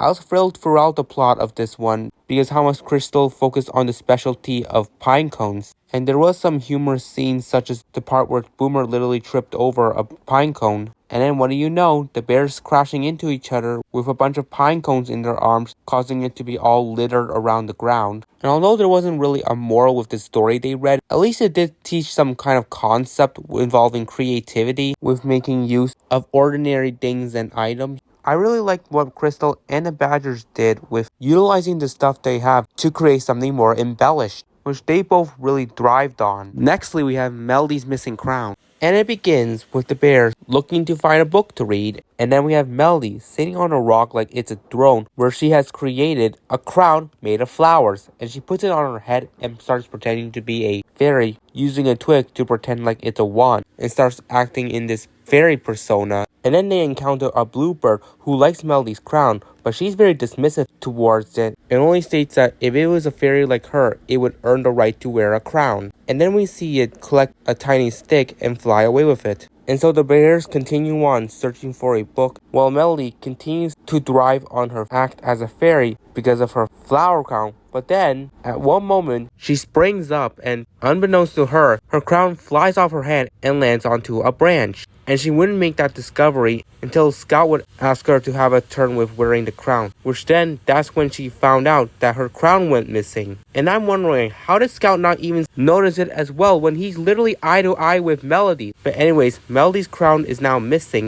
And then she and the bear spot the bluebird on the tree, the same one they encountered earlier, and then she starts accusing it of taking her crown, considering it was admiring it earlier. So Melody immediately starts coming on a massive high horse, accusing the bluebird, and she startles him enough that he starts to fly away, and she and the bears chase after him. But then they eventually lose their sights on him. But Melody continues to look and tries to search on a giant boulder, only to make a discovery of a bunch of books. So she and the bears take one, and they assemble around to read the story, and it is titled, "Did You Eat the Parakeet?" And it depicts a girl who has a pet kitten alongside a parakeet. And then one day, her parakeet goes missing, who is just sitting on her head, but she does not know that, and she begins accusing the kitten of eating the parakeet. And I'm surprised the parakeet stayed so quiet during the ordeal, and I do feel a lot of sympathy for the kitten, being accused of doing something that caused the disappearance of the parakeet, which it does notice it on the top of the girl's head, but since it can't communicate with her, it drags her to her mirror where she discovers the truth and that the parakeet was just resting on top of her head the whole time. So the situation is resolved, but then at the end, we have a very silly way of concluding the story where, despite finding the parakeet, the girl is still wondering where the tiny mouse is at, which is now also sitting on top of her head. So that ends off that story. And after reading it, it gave Melody the idea that maybe the bluebird did not steal her crown, and that she was just going a bit overboard with the accusation. So she retraces her steps, which is what she should have done before, and that's when she and the bears find her flower crown hanging on a tree branch. So Boomer helps give her a boost so she can retrieve it, and then the bluebird pops by again where the bears discovered that it has now made a nest, which explains why it was collecting sticks earlier, because that's what birds typically do. And then Melody hands off her crown to Scout because that's what she was going to do earlier before her discovery of it being missing. And then everyone pretends to be a fairy, which closes off the episode there. I did find this episode somewhat riveting because it was just so humorous how gung-ho Melody was in believing that the bird had took her crown when it went missing. And just her expression of anger at it really shows how fixated she was in accusing it for theft. And overall with the story, it was definitely another one that provided a good moral, where it teaches you how to not be so fixated on your accusations because you may eventually be proven wrong by the end of it. And to simplify that, the implications here is that it's always better off to ask and then look at the logistics to gauge on what realistically occurred. Like for example, had Melody retraced her steps and recognized her previous activities, she would have likely been able to find her lost crown on the tree branch before she could make accusations on the cause of her crown's disappearance. Next up is Scout and the special stone, and it begins with the bears looking for a book, aside from Scout, who is just digging through a pile of stones, and then he finds one that he finds to be very special to him because of its details, and so he presents it to his friends, and then they decide to look for one themselves, and they each find their own special kind of stones, and are pretty jovial about it. So then afterwards, they return to book hunting while carrying their special stone on their hands, which would prove to be a mistake, as they are all spread out looking for their books. They suddenly all bump into one another, causing all to lose grip of their stones, which falls into a bunch of piles of stones. So now they go look into the stone piles and begin digging through it to find their special stone, which they are so fixated on that it has to be specifically the stone that they found, making the situation become a needle in a haystack. Unfortunately, they are no success, considering they have to dig through like thousands of stones, and not just in one pile, but many more. And then afterwards, they abort that procedure because they found a book. So they gather around to read it, and it is called The Trip, where it revolves around a girl and her dog who are prepping themselves for a trip where they fly into space. And they make their landing on a moon where they explore around its atmospheres, and then they encounter some aliens who join in on their party, and the aliens point out to the Earthlings which planet they own, and then vice versa, and together they share ownership of the moon, and so they dance around a bit before the girl and the dog make their way back to Earth and rest inside their bed, making that the resolution of the story. So the bears close it off and say their farewells to the flying book. Then they return to searching through this pile of stones to find their special stone. But they continue to have no luck, which was such a predicament there. And at that moment, they had officially given up. So Scout has another idea that was inspired by the concept from the book, where the bears can have the stone piles all to themselves. So in that way, they don't need to go digging for a specific stone. And the bears approve of Scout's idea and elaborate on it. I didn't personally click with Scout and the special stones, mainly because there wasn't really much interesting moments aside from the one where the bears crashed into each other, causing their special stones to fly out of their paws. And I do feel like this episode went for a more realistic narrative, where it was very unlikely that the bears would eventually find their specific stones among a pile within a short period of time. So I do think how the resolution played out was the best the show done to make it not come as disjointed. It is pretty mortifying that the bears couldn't at least find their stones, but in the situation that they're in, they might as well just throw in a towel and elaborate on a new style they could approach, which is all thanks to the inspiration from the story they read, which I was interested in. So yeah, this was what I can gauge on from this episode. Pretty standard, minimal interesting moments, but introduces a somewhat interesting concept that the bears make good use of because of the circumstances that they are in. So that sums up everything. Now jumping into the next episode, which is called Boomer and the Opposites Day, where the episode plot begins with the bears walking up to the top of a hill, where Scout and Crystal make it to the top first, where they look for books. And Scout gets intrigued by a little grasshopper that he spots on a rock. So while he's occupied with inspecting the little bug, Melody and Boomer finally arrive to the top of the hill, where they also have no luck finding a book. Then the bears check out Scout, who is observing a tiny grasshopper, where Crystal points out that it's distracting him from the book hunt, which is slowing down the process. So Scout lets the grasshopper go its own ways while he joins along with his friends to go book hunting. And they start to claim that this is the slowest book hunt ever, which I'm sure it is. And then they start to be a little playful with the whole notion of this procedure being very slow, where of course Melody has to start off, where she calls out for a book, but she says it in turtle speed, which the birds find it very humorous and mimic what she does. And Crystal in particular adds on top of it by acting slow, which does cause her to lose balance somehow and fall forward onto the ground. But there's still no success in summoning a book, so Boomer proposes that they should go quicker, which is obviously a part of his character, and he starts sprinting around the hill looking for a book, and everyone else imitates him,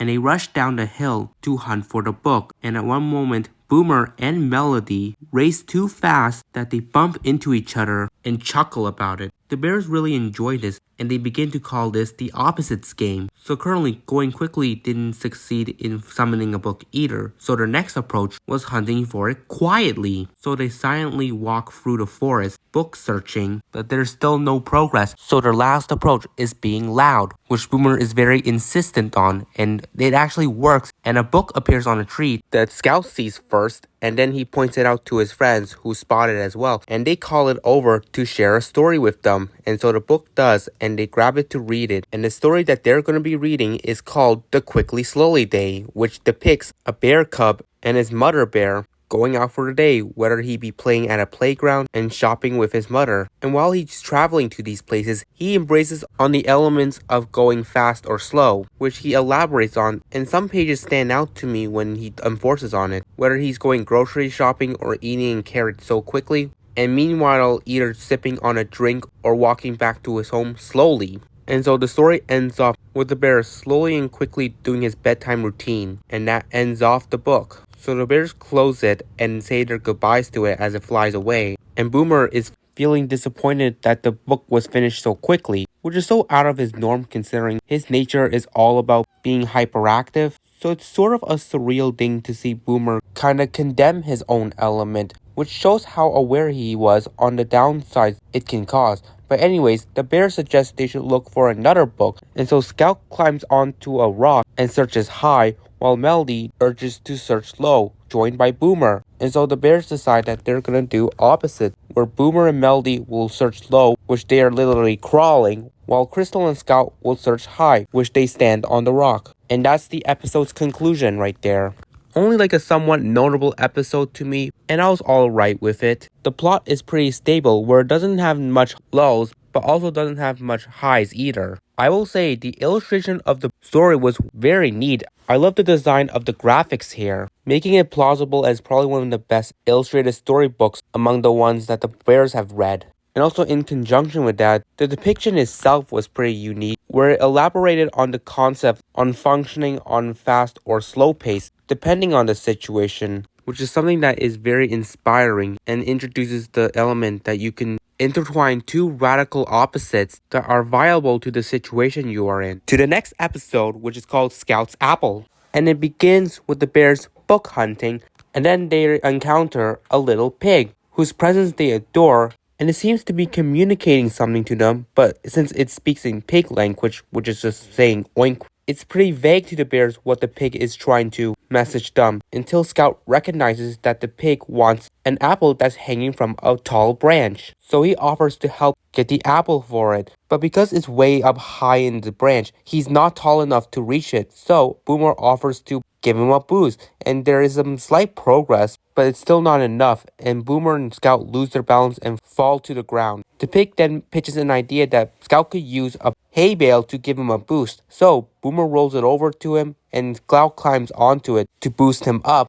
but he's still unable to reach it, and he loses his balance on the hay bale, but Boomer catches him on time. So nextly, Melody finds some wings and offers it to Scout, so he tries the tactic of flapping the wings to blow the apple down, and his flaps does have some tension that slightly moves the apple, but there's still no progress. So then the bears all together do another technique where they all blow at the apple, but it still doesn't work, which is starting to disappoint Scout. Then the bears find a book on a branch, and it flies over to them to share its story. So the bears grab it to read, and the story is called Where's My Stick? And it depicts a dog who is named Maxie, and she is at a beach where she is collecting sticks. And each time she buries one, it would be swept away by the sea. The first one she marks with a pile of sand, which was washed away by the seawater. The next one was buried near what she assumed to be a rock, but it was actually a turtle who made its way into the sea. So then the next place she buried her stick was next to some shells, but it turns out there were creatures moving with it. So then finally,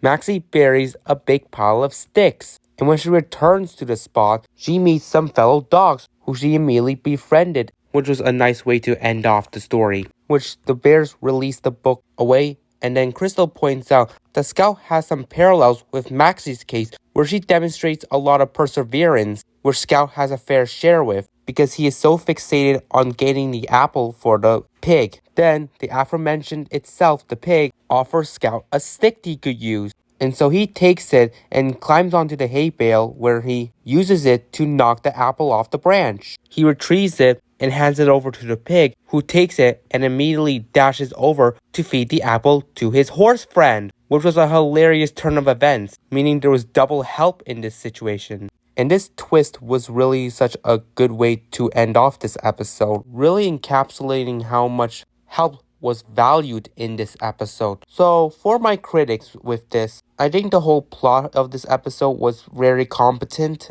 and I love the theme of this episode focusing on perseverance, which is usually defined as achieving something despite its difficulty. And I can just translate this term to this episode in that it basically means nobody gave up. I totally admire Scout for showing how resolute he was in assisting the pig with getting the apple, because although he has a very small height, he doesn't seem to mind about the difficulty and only focuses on the priorities that he has set, which is pretty in line with the depiction of the story where Maxie the dog continued to just lose her sticks to some unlucky circumstances, but despite her flaws, she never gave up at all and continued to seek solutions to resolve her issue.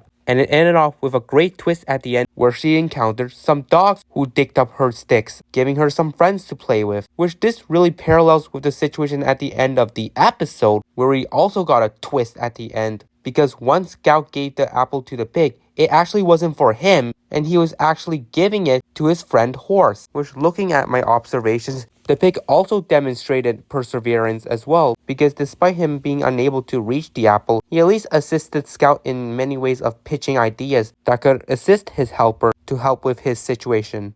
And then moving on to Boomer's Snowball, where it begins with the bears playing in the snow. Scout, Crystal, and Melody are playing catch with the snowball, while Boomer is making a special snowball for himself. And then Melody tries to play catch with Boomer and throws the snowball at him, but he's unaware because he is very occupied with making his own snowball that the one Melody threw at him almost hits him. But thankfully, it nearly missed him, just as he finished making his own snowball, which was very enormous. Boomer claims his snowball has a very special meaning to him and he doesn't want it to get damaged or anything, so he opts to keep it in his paws while everyone goes to hunt for a book, which would prove to be a somewhat mistake, as while the bears are book hunting, Boomer's snowball begins to melt in his paws because they are warm, which is causing his snowball to shrink its size. So then the bears come to his aid, where Scout offers to carry his snowball. But his paws are also warm, and the snowball continues to disintegrate its size. So Melody offers to hold on to it with her own technique to avoid melting it further, and that is placing it on her head, which Boomer approves of. So then the bears continue their book hunt, and they come across a large log that they must climb over. So everyone gets up, and Melody, who is the one carrying the snowball, happens to be the last one to get up, and she gets the help of Boomer to climb on. But once she makes it on top, her balance becomes unstable, causing her to tip over a bit, but is saved by Boomer. But unfortunately, the snowball falls out of her head, breaks apart more on the ground, shrinking its size even further, which this really disappoints Boomer, and he really laments on the fate of his special snowball. Then the bears find a book, so they take it and go to a rock to read it, and the book is called Up. Not related to the Disney movie, but it has the title Up, and it revolves around a bunch of babies who are carried in a variety of ways, like the mother or father's arms, or a brother's hip, inside a basket, or even a baby pack. Which this is one of those stories that doesn't primarily focus on a specific individual, but a variety of those who have a fair share with their age range. So this is all what the book summarizes, and the bears close it off with Boomer freeing the book into the sky, with everyone giving their farewells to it. And the bears come to recognize how the theme of the story correlates with Boomer's snowball situation, where the bears carried it in a variety of ways, just like how the babies were carried in various ways by their guardians. And so the bears offered to carry Boomer's snowball again. However, he has another idea and requests his friends to help him out with it, which is building a snow bear, which is simply a snowman, but the subject is a bear instead. And his sentiment here was that the snow bear would be the one to carry his snowball. So everyone helps Boomer out build his snow bear. and they complete the process, with Boomer adding the final touch where he places his special snowball onto the snow bear's paw, which corresponds to his sentiment that the snow bear would be the best subject to carrying his snowball because it won't melt in its paw because the snow bear is made of the same thing, snow. So then afterwards, Melody pitches that the bears should play the snowball catch game, where she starts off with Boomer, who makes a brilliant catch, and everyone has fun playing this game. So with that, my opinions on this episode is that it's alright. I did really find a lot of humor with the fact that Boomer was super gung-ho with maintaining his special snowball, and when it continues to decrease its size, he just overtly grieves over it, which I just find so funny, but also I do genuinely feel bad for him since he did put in a lot of work to crafting it. And I like how the story inspired him to get a bit creative to make his own version of the snowball's carrier, and the fact that the bears created a snow bear to hold on to it. A really great prestige Boomer did there, and I truly revere it. So then the next episode I'm going to is called Scout and the Lamby-Cone. And the episode starts off with the bears hunting for another book to read, and then Scout kicks over a tiny pine cone that he really adores, and Melly's the one to point it out that the pine cone kind of resembles a lamb size, which gives Scout the idea to dub it as Lamby-Cone, which the other bears do find the pinecone cute, and then they go back into their book hunting business while Scout goes to build his Lamby-Cone a shelter. So he lays it next to a big rock and then uses a bunch of sticks as its roof. And just while he's constructing his pinecone a home, Melody comes by and barges into his little game, which Scout isn't really pleased with. And we see periodically that in his mind, he really wants to construct his Lamby-Cone's home solo. But anyways, he reluctantly accepts Melody's offer to help out, so she grabs a lot of leaves, but they're not the kind that Scout wants, and so he pitches her to find better leaves at another bush, so she heads off to do so, giving Scout enough alone time to continuing his construction. But he's suddenly interrupted again, this time by Boomer, who offers him help by giving him suggestions on the kind of building he could make for Lamby-Cone, which is totally against Scout's desire. And so he proposes for Boomer to go and collect some rocks for him. So while he does that, Scout is happily left alone once again. But of course, it wouldn't last long as we needed the last bear to interrupt his game, this time Crystal. And although she initially doesn't have much critiques on it, much to Scout's hope, unfortunately she has to chip in some ideas as well, recommending Scout to build something on the other side of the rock tall enough so they could find a book. And speak of the devil, a book flies out of the bush behind them, so they retrieve it and they gather the other bears to read the story, and it is called Play Ball. And the story depicts a penguin who plays ball by himself, playing many games with it and other unique tricks, all completely solo. And then he suddenly throws his ball way too far and loses it, so he goes scavenging around the Arctic to find his lost ball.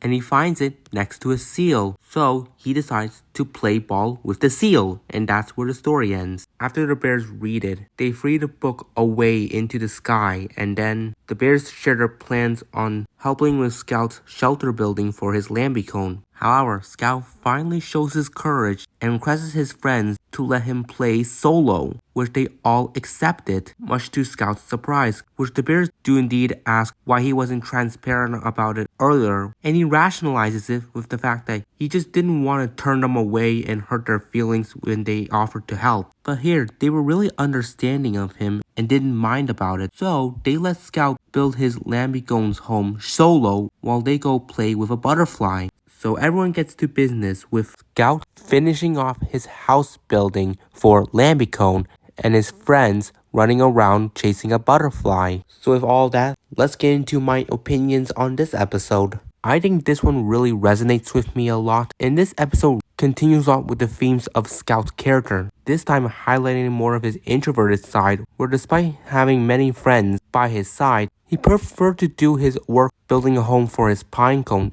independently. And as an introvert myself, the storyline with Scout really appeals to me, representing the elements of what an introvert desires, working more independently and are very dependent on their own abilities, which is what I observed with Scout's approach here. And I do understand that his friends were offering to help because they deeply care for him. And because of that quality, it did worry Scout that if he rejected them, it would taint his relationship with his friends. But that wouldn't be the case because they were really understanding of his sentiment and did not have any sense of disagreement with his sentiment at all, which is why I think Scout has a great group of friends that are there for him, even if he doesn't want them playing with him at times. Then continuing on to the following episode, which is called Boomer Hides. And it starts off with the bears walking around the forest, looking around for a book to read, and then they decide to play a game of hide and seek, where Crystal volunteers to be the seeker and everyone else hides. So she goes to count and everyone gets into her hiding places, and Boomer finds one that he is sure that no one would find him. But with that thought comes with the potential problems that he could not be found at all and would be left alone,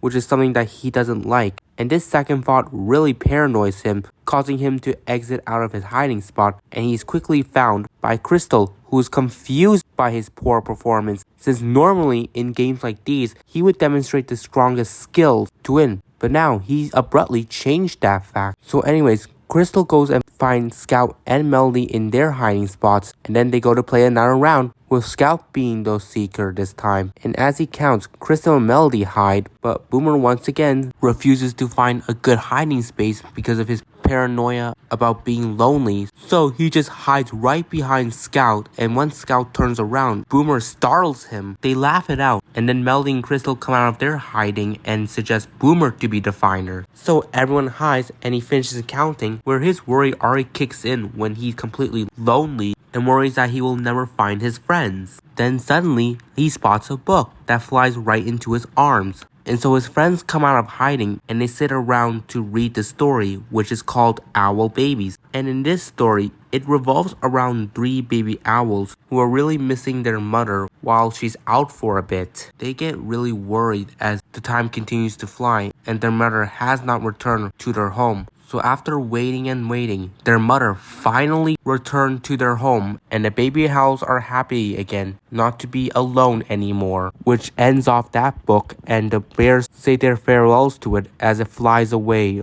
Then Boomer makes a confession to his friends that he doesn't really have a lot of desire in playing the hide and seek game because he worries that his friends would never find him, which his friends do sympathize with him, and they give him a group hug to express their love for him as a friend. And then they recommend playing one more round of the game, and this time all of them count and Boomer hides. So Melody, Scout, and Crystal count while Boomer dashes through the forest to find a hiding spot, and he goes to hide behind a bush, where it is the ending of the episode there. So to summarize what I think about this episode, it's very thrilling. I did get a bevy of humor from Boomer's constant paranoia of being lonely, all stemming from a hide and seek game, which is understandable because Boomer is such an extroverted character in contrast to Scout, whose nature I discussed on the previous episode. So with that, it characterizes how outgoing he is, and that when he faces some situation that contrasts his elements, his functionality will be very high variance, and we see here that he has a very intellectual thought when it comes to his assumption of possibilities that worries him. And yes, I do sympathize with Boomer's thought process because it is not in his alley to be lonely. And so Boomer really has some great friends who is always backing him, and we see here that they helped him find his footing in the hide and seek game, assuring that they would always be there for him and would ensure that he would never be abandoned. And I also love the story too because it introduces the realistic situations with children being separated from their guardians for a bit, which usually causes them to grow concerned and worry because they have the feeling of loneliness when a guardian that they like isn't by their side for the time being, which we see here with the baby owls. Their feelings of loneliness began kicking in when their mother was very busy out in the wild hunting them food. And I do 100% understand their concerns, which is why I like how this book introduces a situation that is usually the norm in real life. Then we jump on to the next episode called Crystal's Best Bird, and it begins with the bears once again hunting for a book. Then Boomer pauses, and we have this funny montage where the bears behind him do a broken telephone style, but in a more outgoing way, and then asking Boomer what's the holdup, which he confirms he spots books that are flying in the air, which they are unable to retrieve because they're not birds. And then hearing the word birds gives the bears an idea to act like ones. Scout makes the first suggestion of pretending to be a penguin, even though it can't fly. But they do so anyways and waddles like penguins. And everyone gets a hang of it, besides Crystal, who's pretty clumsy, and she collapses from her waddle, which the bears question what kind of bird is she, and all she can answer is a sitting bird. Like, really. But anyways, the bears continue on their journey, and Boomer once again causes another broken telephone moment, and this time he explains that he hears sounds, which comes from a woodpecker pecking on wood. So the bears pretend to be like one, where they use sticks to peck at a tree. But once again, Crystal's the one that's very sloppy with it, where she drops her stick and now dubs herself as a woodpecker who can't peck. So then the bears move on, and then for the last time, Boomer has to cause another broken telephone with the bears, where he sees a hummingbird that's humming around some flowers. So the bears imitate it, and when Crystal tries to, she knocks into Boomer. And then afterwards, she finds a book on a tree, so it flies down to the bears, and they sit around to read it, which is called A Busy Day for Birds, and it revolves around a variety of different types of birds, whether it be a parrot, a flamingo, even a peacock, and also an owl. Like for this story, it primarily focuses on introducing different types of birds around the world who have various functionalities. So after the bears finish reading the book, they close it off and they thank the bear for sharing the story with them, and Crystal lets it go. And the bears reflect on the birds they read about in the story. And this finally gives Crystal an idea the best bird that suits her, which is a flamingo. Because flamingos don't function like the birds that the bears acted like earlier. They don't hum like hummingbirds, they don't peck like woodpeckers, nor do they fly like regular birds. They just stand on one leg, which Crystal demonstrates it here. And then she encourages her friends to join along, and they try it out, where they seem to have a bit of a struggle with it, considering they're only standing on one leg. And Scout's the first one to lose his balance, knocking over Melody and Boomer in the process, and they just laugh it out, where even Crystal questions what type of flamingos are they, and they describe themselves as sitting flamingos. So Crystal offers to help them out, but then everyone loses their balance and causes a dog pile. And it was all just so silly how it ended off the episode there. Anyways, time to express my thoughts on this episode. And is that it gave me thrills. It was very hilarious how Crystal, of all the bears, was the most clumsiest in this episode. All because she struggled to pretend being a bird. And I think the book they read had a lot of merit to inspiring Crystal the idea of the best type of bird that fits in line with her character, which was a flamingo. And we did see that featured in one of the pages of the book. So I guess it gave her an idea of what bird she was truly acting like, stemming from her clumsiness. Some moments in this episode really stood out to me. I mean, obviously I just mentioned Crystal's constant fumbles when pretending to act like a bird, whether she falls over from a penguin waddle, knock her stick out of her hand when she pecked the trees very sloppily, and then getting knocked over by Boomer when she was trying to hum like a hummingbird. And all her fails would lead to the end part where her friends would face what she just went through earlier. So finally, it was a humorous way to balance out the fumbles from everyone, not just Crystal. So yeah, that's Crystal's best birds episode. Then on to the following episode called Melody and the Red Leaf. And it starts off with the bears book hunting as usual, and then they come across some trees where they look around for any books that are hiding in it, but they're in for no luck. So Melody tries an idea to twirl dance so she could summon a book, which she does a really good performance with, but unfortunately no book appears after the fact. But instead of a book, a red leaf falls out of the tree, which Melody immediately feels guilty of, blaming her dance that caused it to fall out. And there's a lot of conflicting things with this red leaf, considering it fell out of a tree that is full of green leaves. And Melody has the assumption that her dance not only caused the leaf to fall out of the branch, but also changed its color to red. So now she creates a priority where it's her duty to place the leaf back onto the tree. So her first plan is for someone tall enough to place the red leaf back onto the tree, which all of her description alludes to Boomer, who constantly claims he's the one best suited to place the leaf back. So Melody hands it over to him, and he repeatedly springs up into the branch to try and place it back. And after a few tries, he's finally able to place it on a branch, but it quickly falls out, with now a tiny tear on it because Boomer was very rough with pulling it back. So then a squirrel comes by, and Scout suggests that Melody should give the red leaf to the squirrel so it could put it back because squirrels do live in trees. So Melody tries out Scout's idea, and the plan seems to be working until the squirrel begins nibbling on the leaf, which is what I assumed it was going to do, until Melody takes it back and mourns on the damages that the red leaf has now received. So then the next idea comes from Crystal, where she pulls down the branch low enough so Melody could place the red leaf on it, and when she does, Crystal would slowly let it go, and her idea actually worked, and the red leaf is now back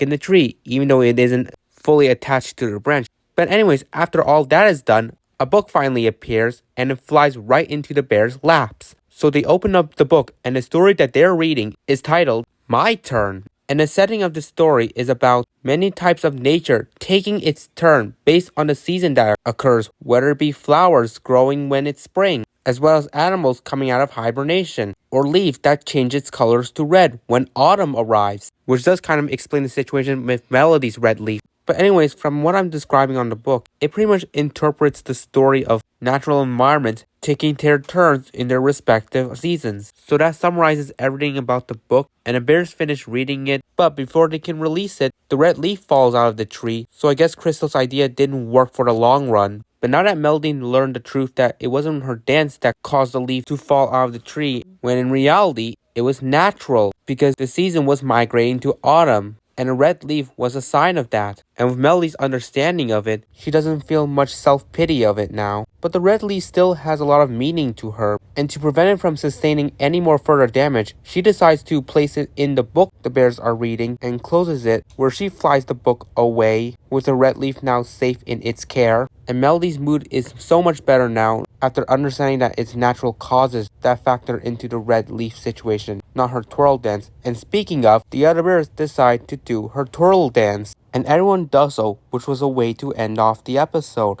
Let's get into my takes on this episode. I think it was alright. It did have some nice moments on it, all stemming from Melody, because it really reflected on the kind of character she is, where she expressed her pity for the red leaf that dropped from the tree, assuming her twirl dance was the cause of it. So she was willing to take accountability and prioritize a solution to resolve her mistake. And even when she learned the truth that it was by natural causes, this act that she did here really shows her kind-hearted nature, and that no matter what, she would always seek ways to repair the damages she's done. Then we can continue on with the next one, which is titled Melody and the Big Hill, and it begins with the bears walking around, and then they spot some books flying at the top of a giant hill. So they make their way to the top, but then on their way, Melody would slow down their journey by being easily distracted by things she sees, where she would act like it, starting with trees where she pretends to be one, meaning she's immobile and will not move unless she pretends to be something else that has motion. So the bears try to motivate her to act like a bird, and she immediately complies. So the journey to the hilltop continues on, but then Melody again makes another stop when she sees rocks that shape up like a chair. So she sits on it and pretends that she's sitting on a throne, where she dubs herself the Queen of the Forest.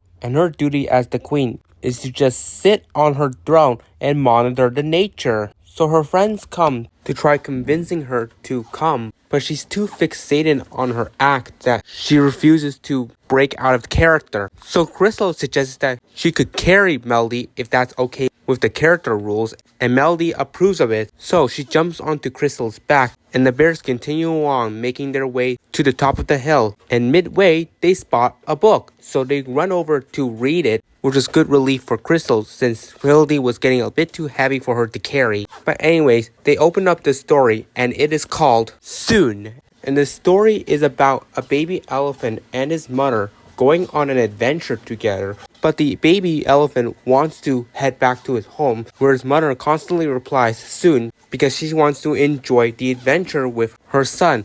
And throughout their journey, they encounter many wild animals, especially vicious ones like snakes and tigers, where with the help of their elephant trunks, they scare off their enemies. And the adventure culminates when the baby elephant and his mother make their way to the top of a hill, just like what the bears are currently planning to do. And we see here that the point of the mother's adventure was to get her child to look at a scenic view of the world they live in. And baby elephant really admires the scenic view, and then he and his mom make their way back to their home, where the mother asks if he enjoyed the adventure, which obviously he did based on how he was expressing himself. And then he asks his mother whenever he can go on the adventure again, which she replies with the word soon. And that ends off that story. So the bears release the book away, and then they make their reflections on their story, where they see the similarities with them reaching to the top of the hill, even though they haven't yet, and Melody acknowledges that fact. So,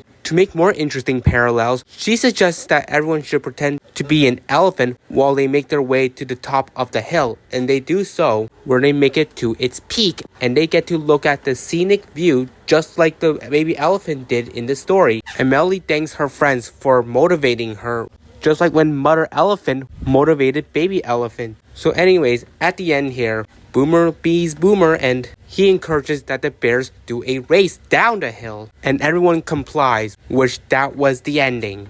Summarizing this episode, it's just fine by me. Personally, didn't really care much about it throughout, and I just felt like only the storybook was actually the most interesting thing in this episode, because everything else was kind of baseline. Was that typical adventure where the journey continues to be hindered by one individual getting distracted. I don't usually mind Melody when she pretends to be something, but I felt like here she was being a little too excessive with it, putting too much dedication to the role instead of focusing on the priorities that the bears has set. And yet maybe for her it would just be boring to just straight up walk casually to the top of the hill when she could do it in a more fancy style. Which, I mean, pretending to be a bird and elephant definitely works better than acting like a tree or queen who just sits in her throne, since both of those requires to be stationary, which slows down the procedure that the bears were pursuing.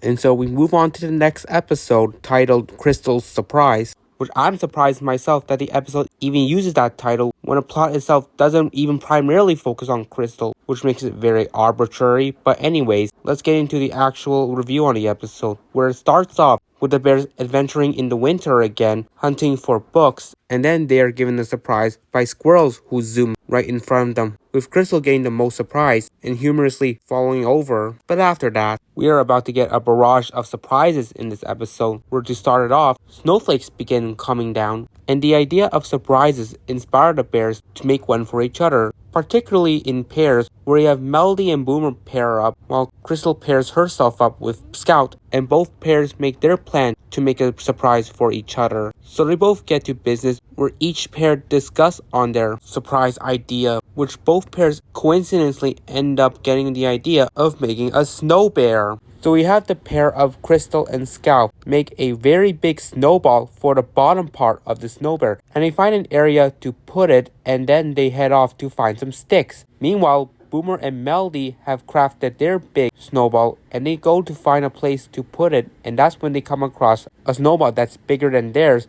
which we all know is the same one that Scout and Crystal put. And Boomer and Melody are slightly confused by it, which I'm not sure why it didn't cross their head that it probably was made by Crystal and Scout. And for some reason, they decide to just place their snowball on top of it, as if the snowball that they just found belongs to them. But anyways, they head off to collect some acorns for a face. Then Crystal and Scout return to the spot where they're confused to see an extra snowball placed on top of theirs, which they also don't have it cross their mind that it was probably by Boomer and Melody. But anyways, they place some sticks on the snow bear like its arms, and then they go to grab some pine cones. Afterwards, Melody and Boomer return, which are just as confused by the new feature the snow bear has. But anyways, they decorate its face with acorns, and then they go to collect some pine cones for the ears. Crystal and Scout come back to discover the new detail, and they place the pine cone on the snow bear's head, where it resembles ears, which is what Boomer and Melody are planning to do too. But anyways, with Scout and Crystal assuming they're done, they call over Melody and Boomer to check out their surprise, which once the two arrive, it would become a surprise for everyone, because that's when Boomer and Melody revealed that they were making the same surprise as Scout and Crystal, so that clears up all the confusion. And then the bears finally see a book on a tree, so they requested to fly down to share a story, and it does so, and the story that they're going to be reading is called Honda's Surprise, where this intriguing story focuses on a girl named Honda who wears a basket on her head like a hat, and the basket is full of a variety of fruits, and she plans to travel to a village to surprise her friend with. And throughout her journey, she would be unaware that wild animals would take some of the fruit out of her basket, which all the fruit inside would all be taken without her knowing. And she could have been a little bit smarter and did a few checkups while she was on the journey just to be sure that she still had the fruits. And now her basket is currently empty. But then a goat runs into a tree that she's passing by,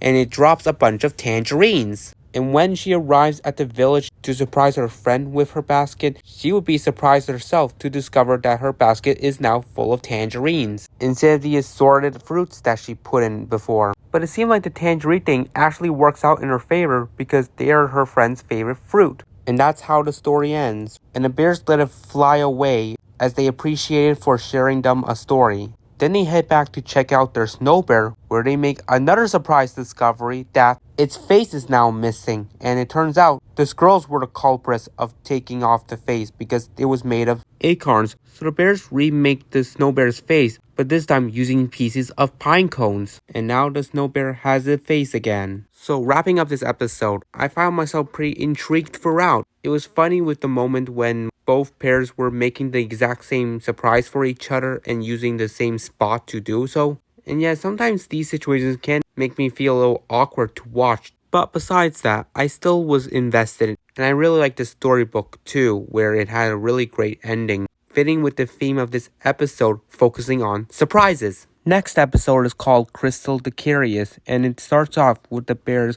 searching for a book, and then Crystal acknowledges how much she expresses her curiosity in the books they read, and that's when Melly dubs her as Crystal the Curious, which is a fun name. Then when the bears continue to look, Scout spots an unusual detail in a bush where it's something that's blue with some black dots on it, and when he calls over his friends to look at it, the so-called bush disappears, and now it's up to Scout to provide details on its description, which the only clues he can provide is the fact that the thing was shaped like a bush and had those features on it, which Crystal the Curious chimes in, and she vows to figure out this mysterious creature. So then the bears continue looking, and Melody spots something in the trees, which this thing is blue and has a tail that's shaped like a snake. And when Melody calls over her friends to check it out, it also vanishes. But now she can provide more clues to what the description of the creature alludes to. So they continue on their exploration, and Boomer spots a head which is shaped as a bluebird,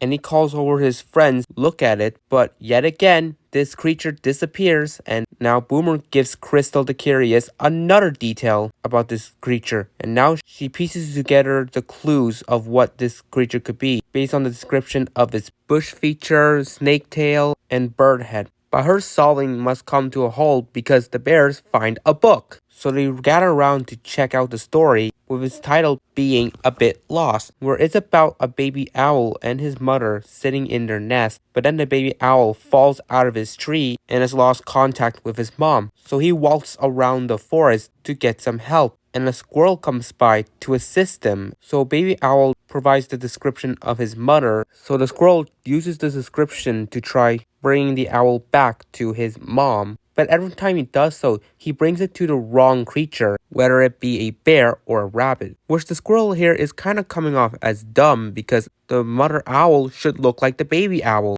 and it is not a mammal, so that shouldn't be hard to distinguish. So then afterwards, a frog joins in on the search party, and with its help along with the squirrel, they're able to find the baby owl's mother, who we see has been so desperate to find her baby, and now is expressing her appreciation that she was able to reunite with her son. So at the end of it, the owls invite the squirrel and frog to join in on their nest, and then humorously, we have the book end off with the baby owl suggesting that he needs to practice flying, which he definitely should, because if he had developed his flying skills, he wouldn't need to walk on the surface of the forest to find his mother. So anyways, the book ends there, and the bears say their farewells to the book as it flies away. And then back with the topic with Crystal the Curious, she's pieced together that the description that her friends said that they saw leads to a peacock. And what do you know, a peacock sound is heard, so they head over to check it out. And they find it with Crystal pointing out that its details match the description of what the bear said. So everyone admires the peacock, and then they start pretending to be one, because obviously. So that's the whole story of the episode there. And for my general thoughts on it, I had a level of enjoyment because of this being kind of the mystery episode, which is kind of a genre that I enjoy. But yeah, as an audience, I did already figure out that it was a peacock, and probably everyone else. So there's a level of irony when we see the bears trying to piece together the creature that they just saw a bit of it, which adds to the level of rivet to the episode.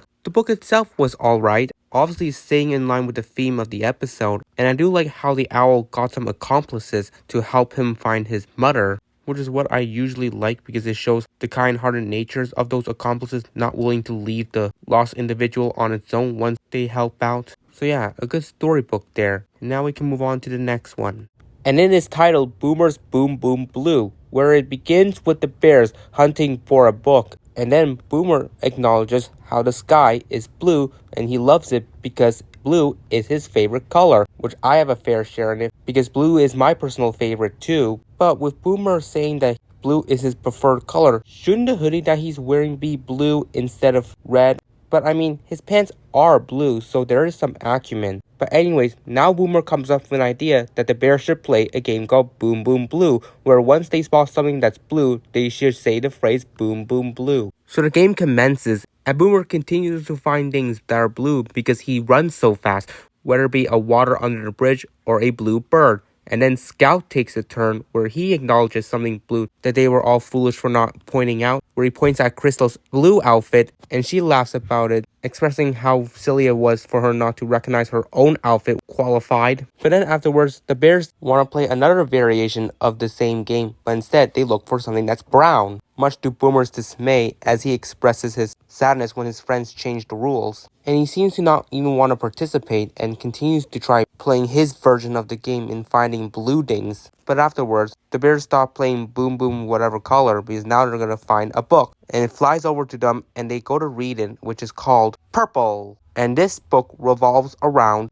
two monsters who are blue and red. And they paint any kind of artwork that matches with their respective color. So after some painting, one of the paint cans happened to have the red and blue mixed in. So the monsters adjust to the situation and they mix the two colors together, which makes it purple. And they start painting stuff with the purple paint. And now the red and blue monster not only loves their respective colors, but also purple. And that's where the story concludes. So the bears thank the book for sharing its story and let it fly away as they wave their goodbyes to it. So then they reflect on the story, and now Boomer has a liking for purple too, and he gives his reasoning it's because blue is mixed in with it, which reasonable, but I was somehow assuming that he was going to acknowledge because his friend Scout is wearing a purple hoodie. But anyways, Boomer suggests they play the Boom Boom color game again, but this time not focus on one color, but a variety of them. So they start off with the color green, which is way too easy because they're standing on a land that is full of green grass and bushes. So the bears try different kinds of colors and they all engage themselves into this game, and that's where it ends. So in essence of this, I do love how this episode focuses on color preferences because everyone has their own preference of colors they like. And we saw that Boomer has a huge liking for the color blue, which as someone like myself who does study a lot of art, there is a huge fact that blue is a highly regarded color that most people have a lot of preference for, including myself.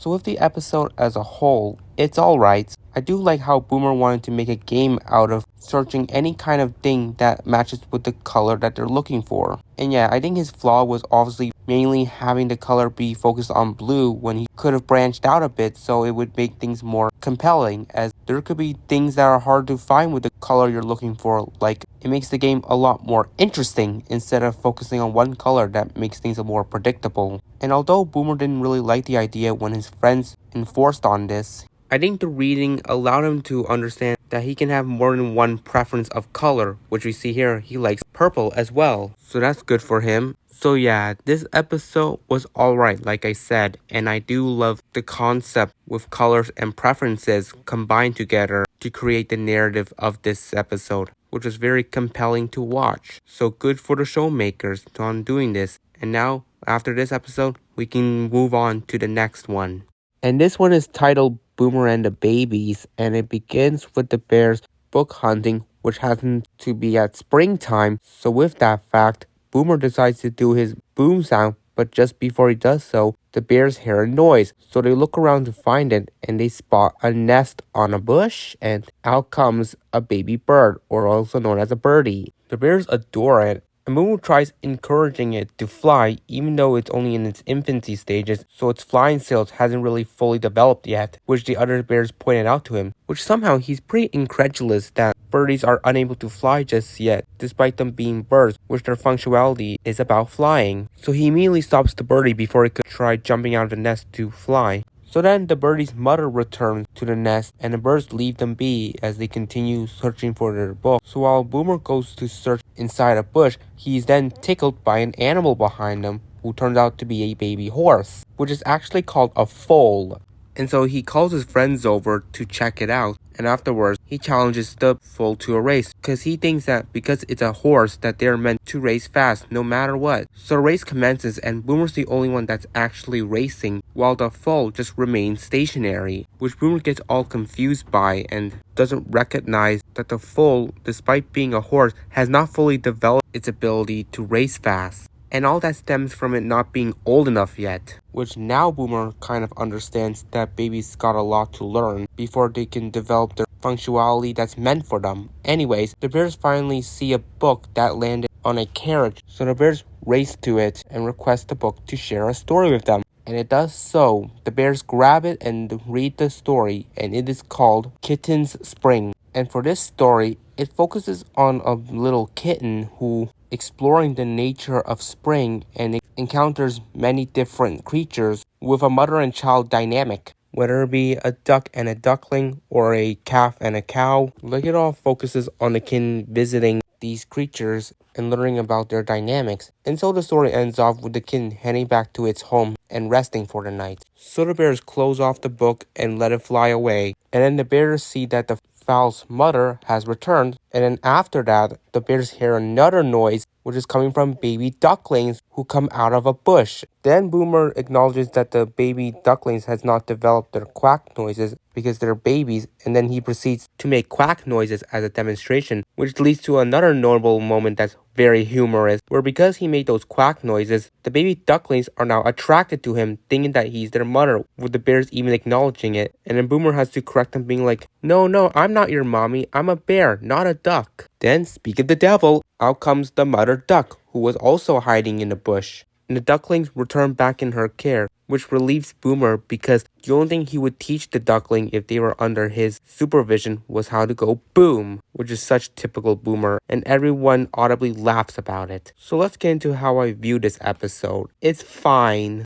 I do think it's baffling how Boomer doesn't recognize that babies are unable to function properly because they're not old enough and haven't fully developed yet. Which obviously the bears themselves were babies before they aged, and so Boomer probably should have projected the baby situation with his experience as one if he would remember. So overall, not too much of note from this episode besides one big humorous moment with the baby ducklings gather around Boomer because they thought he was their mom after he did a duck quack noise. And then the story itself was pretty decent, and I like how it introduced a lot of credence to the fact that babies are who they are, and we all start from that stage before we slowly age and evolve ourselves. So that was nice. And this pretty much summarizes everything about the narrative this episode was pushing for. Then the following episode is called Scout the Scarecrow, and it begins with the bears hunting for a book, which they're looking around near a cornfield too. And then a crow passes by and frightens Scout, where he ducks in fear because he gets startled by anything.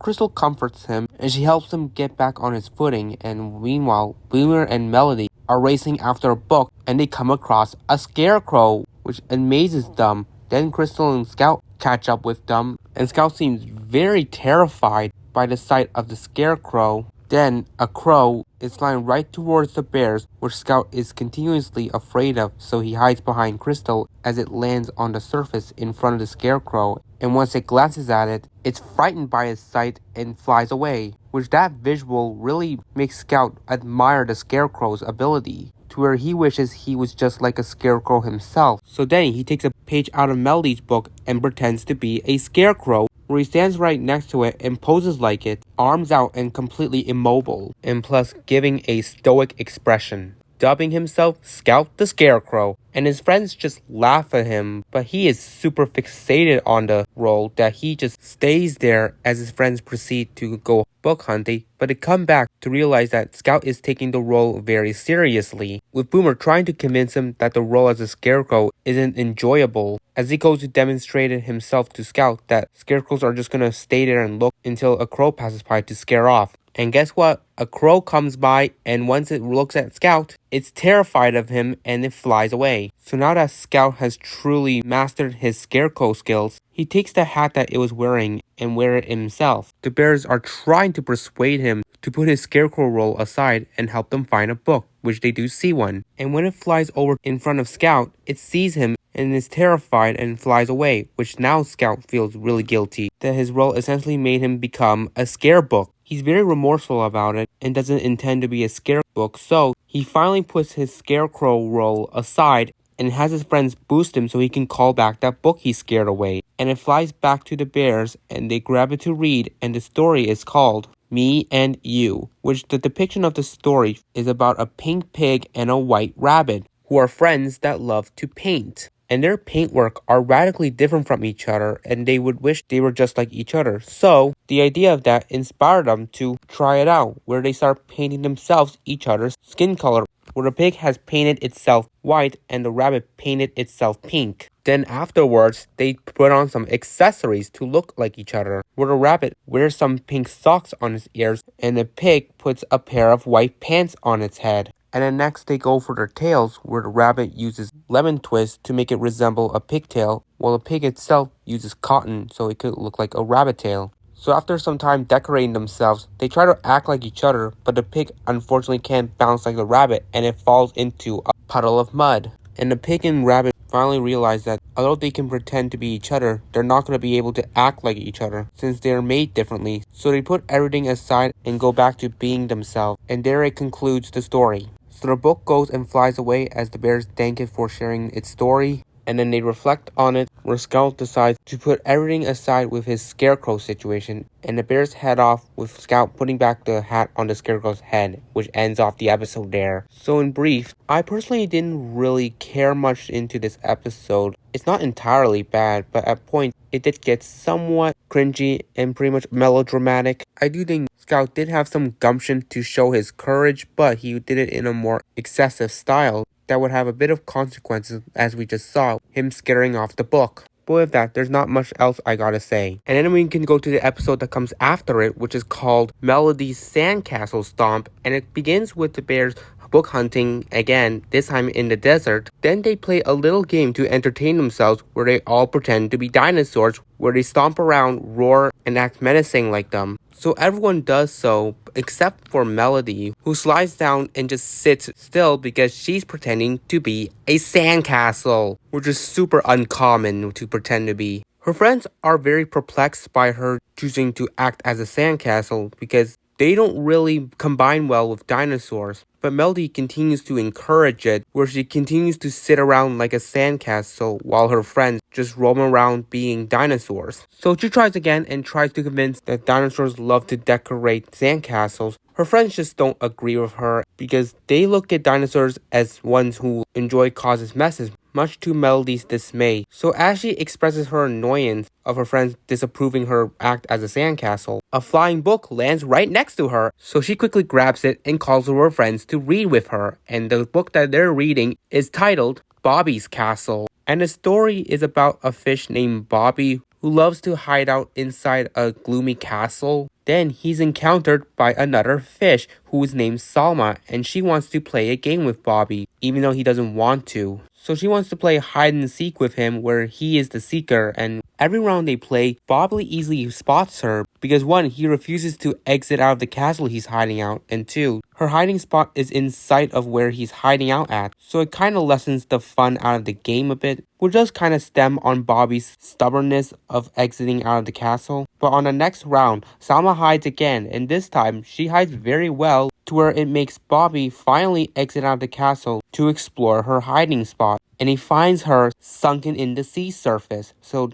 with that, Bobby has now learned to open himself up more and show his willingness to appease to others. And we see here that now he's playing more games with Salma, and that's how the book ends. So afterwards, the bears put the book away, and the story inspires Melody an idea on how she can compromise the dinosaur and sandcastle combination together, where her friends will still act like dinosaurs stomping around and roaring, while she still acts like a sandcastle, but this time adapting to the dinosaur environment, where when they stomp around her, she's going to be a sandcastle that makes a mess. So everyone commences their act, where Scout, Crystal, and Boomer are the dinosaurs that stomp around Melody, the sandcastle, and she falls over like a sandcastle falling down. So her idea works out, and everyone continues doing this, and that's where it ends off the episode. So before continuing on, let's talk briefly about this episode. It was fine, at least. Just one of those average episodes that I would just watch and not have much high or low opinions of. Just a standard plot for the episode, where there's a disagreement with the bears and a compromise is made inspired by the moral of the story, which is mostly centering on willingness and being more open. Acting like a sandcastle, like I said, is pretty uncommon, and it was cool to see Melody highlighted here. The storybook was also interesting as well, where we focus on Bobby the fish, who just loves to isolate himself inside a castle, and he just refuses to come out really at all, until finally a fellow fish in Salma motivated him after wanting to play a game with him, which although initially he wasn't compelled to engage in the game, he still somewhat participated, mainly the hide and seek game, since it is viable with his situation, and I feel like round by round began enticing his mind more to entertain himself further with the game. So I think there's some gratification Salma can have for helping out Bobby open himself more. So I like that aspect of the story, and overall, it gave a very valuable moral that can inspire those who can resonate themselves with Bobby's situation.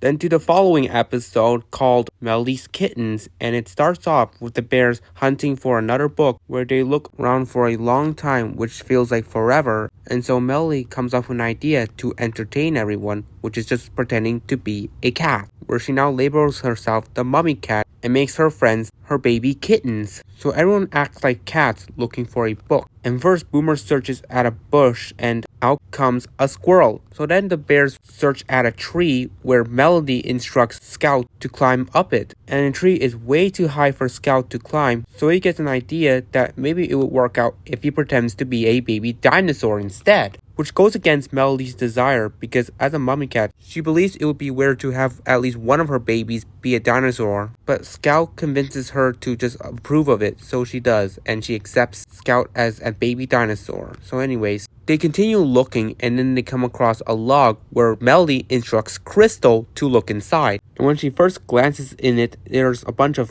insects and other disgusting creatures inhabiting it. So Crystal decides that she's gonna be a baby rabbit instead, which Melody is again very apprehensive of because now that leaves Boomer as her last kitten. But she still lets it slide for Crystal, and now they go searching again, and this time they arrive at a bush with a little cave opening. So Melody instructs Boomer to search in it, but he is way too big, so now he wants to be a baby owl instead, meaning now Melody the mommy kitten has no baby kittens at all, and everyone else is acting as a different creature, much to her dismay. So with the help of Boomer's act as a baby owl, he finds the book on a tree, and it tries to fly away. So with the help of the other baby's ability in Crystal the Rabbit, where she can use her ears to direct where the sound is coming from, and Scout's baby dinosaur role, where he's able to call it over with his roar. So now that the bears have gotten the book, they sit down to read it, and it is called Witch Egg, which focuses on the story of 3 creatures, a stork, crocodile, and parrot, where they each have their own eggs resting in their nest.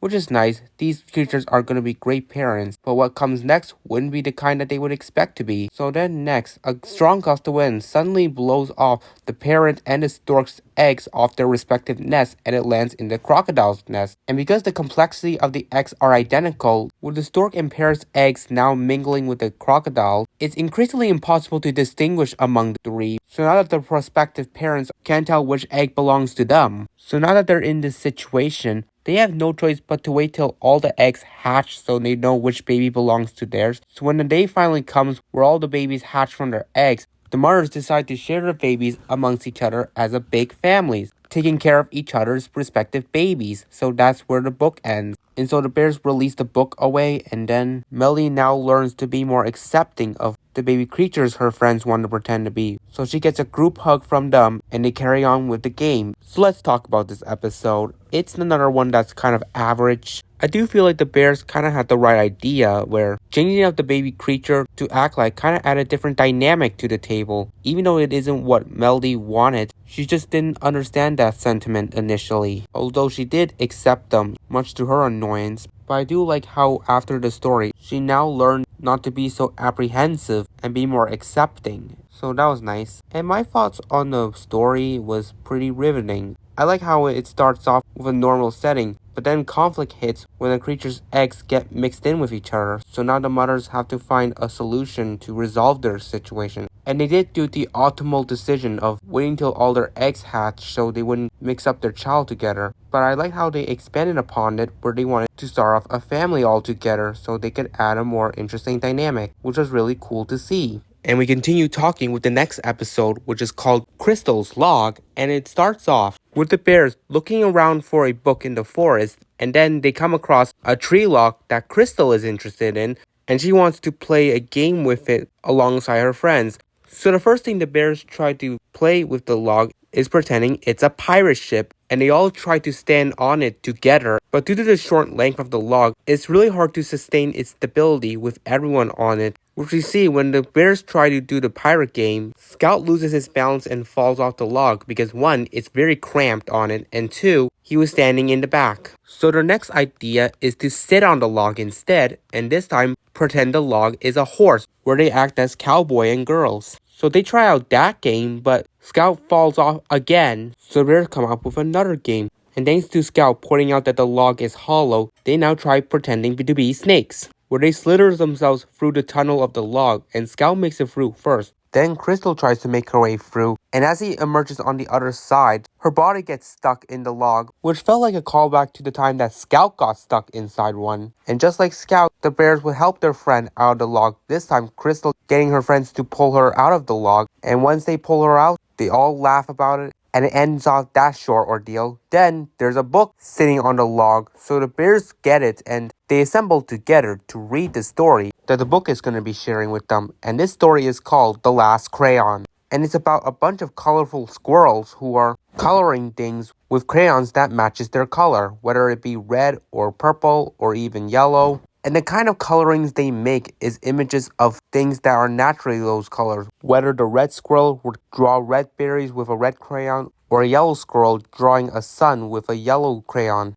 Like, you probably get what I'm talking about. And then there's a gray squirrel that's obviously coloring with a gray crayon, and it's unsure what natural item uses gray as a color, which if I were to think, there could be like gray shirts or gray spoons. Like, I don't know why that didn't come off on the top of its head. So instead, the squirrel got the idea to draw gray outlines of the image depicting a butterfly, sun, grass, like they're all using contour lines without being colored in, which is a very innovative way to represent the value of the gray color. And now that it drew its gray outline, the other squirrels used the drawing to fill it in with their respective colors, and that's the story's ending. So the bears thank the book for sharing its story, and they release it away into the sky, which we actually now follow where the book is going, and we see it fly towards a tree where it leads a pack of other flying books where it makes its way onto a log. And now it gave Crystal an idea that the log can be used as a place where books can wait for them to pick up, which is like essentially a book stand. So the bears head over to get a book, and they start flying around as they try to grab one, and that's how it ends off.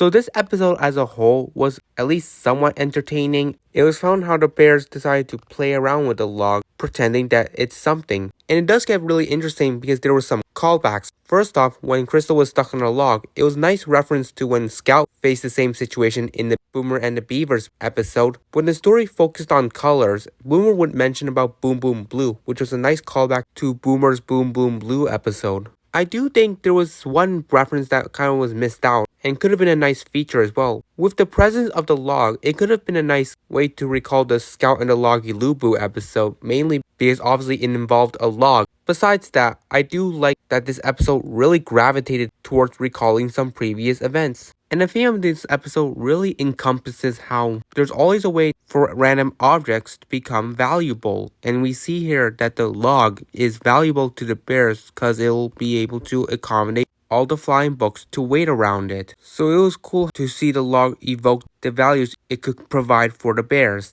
Afterwards, we jump into the next one, which is called Boomer the Great Juggler. And the episode begins where the bears are hunting around for another book to read, and then Boomer passes by some pine cones on the ground, where he collects some and begins to show off his juggling skills to his friends, which he's really talented, and we see here how intelligent he is with his juggling, which seems to be the reason why he's labeled Boomer the Great Juggler in this episode. So then after showing off his skills, the bears go back to finding a book, and Melody tries showing off her talent of balancing something while crossing a log, which the acknowledgement of a log literally coming after the last episode is just truly apt. And we see Melody try balancing a stick on her head while crossing, but it's too wobbly, so she quickly aborts with this stick subject, and so they continue further, where Scout happens to trip over a rock, which he injures his paw in the process. So he's immediately aided by Boomer, who then hands him over one of his pine cones, where he claims his pine cones have their own specialties, and the one he's giving him is labeled the Kiss It Better pine cone that helps soothe the pain, and it does seem to work with healing Scout's pain, and Boomer hands over the pine cone for him to keep, which now leaves him with two, and he still manages to juggle with them,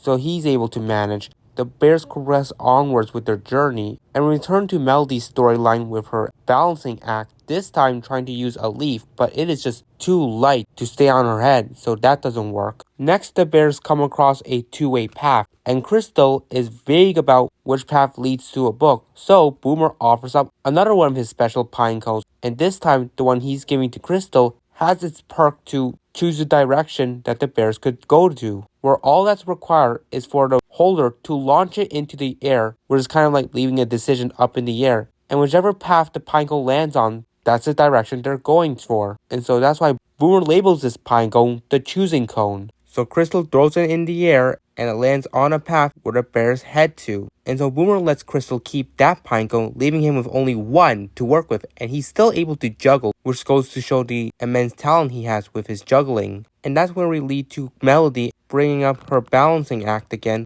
where she doesn't have anything that she could use to balance with. And so Boomer offers up his last pine cone to her, which coincidentally he calls it the balancing cone. And Melody experiments with it, and it balances perfectly on her head, so she gets to keep it, meaning Boomer has no pine cones to juggle with now. So afterwards, the bears spot a book in a tree, and it flies over to them to share its story, and the bears sit around to read it, and the story is called One Bird Band, and it focuses on a bird who plays with a multitude of instruments, and over time, it passes by many animals who are just in a downer mood, so it offers up its instruments to them, which makes them happy. And over time, we see the number of instruments the bird had begins to dwindle as it continues giving it up to many animals it encounters. And it gets to the point where it gave up all its instruments, leaving it with nothing, just like Boomer. And so now the bird itself is feeling a down mood, but then the animals it just gave its instruments to begin playing music around it as a way to honor its kindness and thank it for it, which is a great way to conclude the story. And so the bears put the book away, and then the bears offer to help out Boomer find more pine cones to juggle, which Crystal offers up the choosing cone to him, so it could help them direct the path that they could go to. And so we see here Boomer launching the pine cone, and it lands onto a path, so the bears go that direction to find pine cones. And now let's wrap up my thoughts on this episode, and is that I really enjoy it, and it was a more heartwarming episode because it really showed Boomer's display of kindness, where he offered up all his special pine cones that he used for juggling just to help out his friends. And I like how while reading the story, the bears reflect on the plot of the story being congruent with Boomer's case, with one very exhilarating visual, whereas Scout acknowledged how Boomer aided him with his special pine cone. Melody would pat on Boomer as a gesture of respect, with Boomer expressing his pleasure. And so that scene was pretty captivating to watch, and it encapsulates my enjoyment with this one. Now we move forward to the next episode, titled Melody and the Book Band,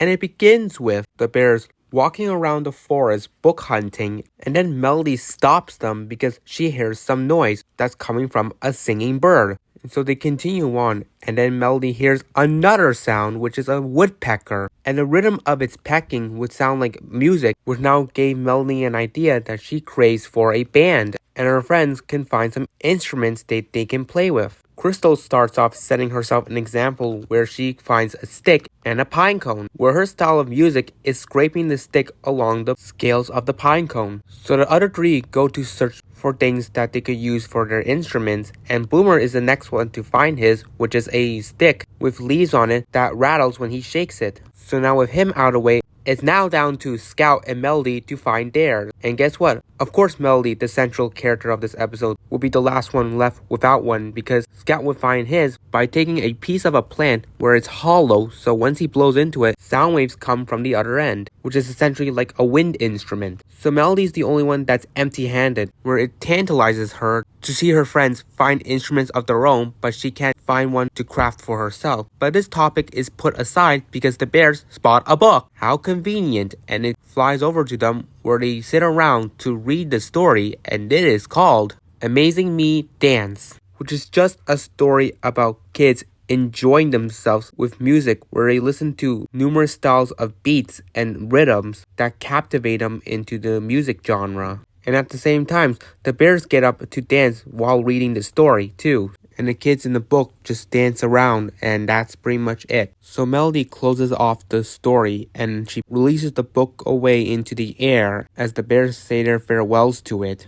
And so we continue off with Melody's topic, where she's still feeling sorrow that she remains empty-handed in her band. However, the bears suggest that she doesn't need an instrument because the sound of her voice, which she uses to sing, is more suitable. And Melody really likes the idea, and so that completes her book band, and everyone plays their instruments while Melody sings. And they all stand together on a giant boulder, which could resemble a stage, and flying books that are passing by them are like the audience. So with that, in a brief summary with this episode and my opinions on it, it's just average. I do appreciate the creativity that this episode displayed, particularly when the bears were crafting their own instruments, because that's the kind of norm that children would enjoy, distributing their own creativity by crafting something with materials they could find that could be used for something special. And we see that the bears used them to create their own instruments, which was all made by materials from nature. Crystal rolling her stick on a pine cone, which has some resemblance to violins. Boomer makes music with shaking leaves on a stick, which kind of resembles maracas. And then Scout was using a tiny plant that had a pipe hole, which somewhat resembles a recorder or flute, whatever. And lastly with Melody, she understood that being in a band doesn't always necessitate instruments, but the ability to make music, where she could just use the sound of her voice to vocalize her rhythms.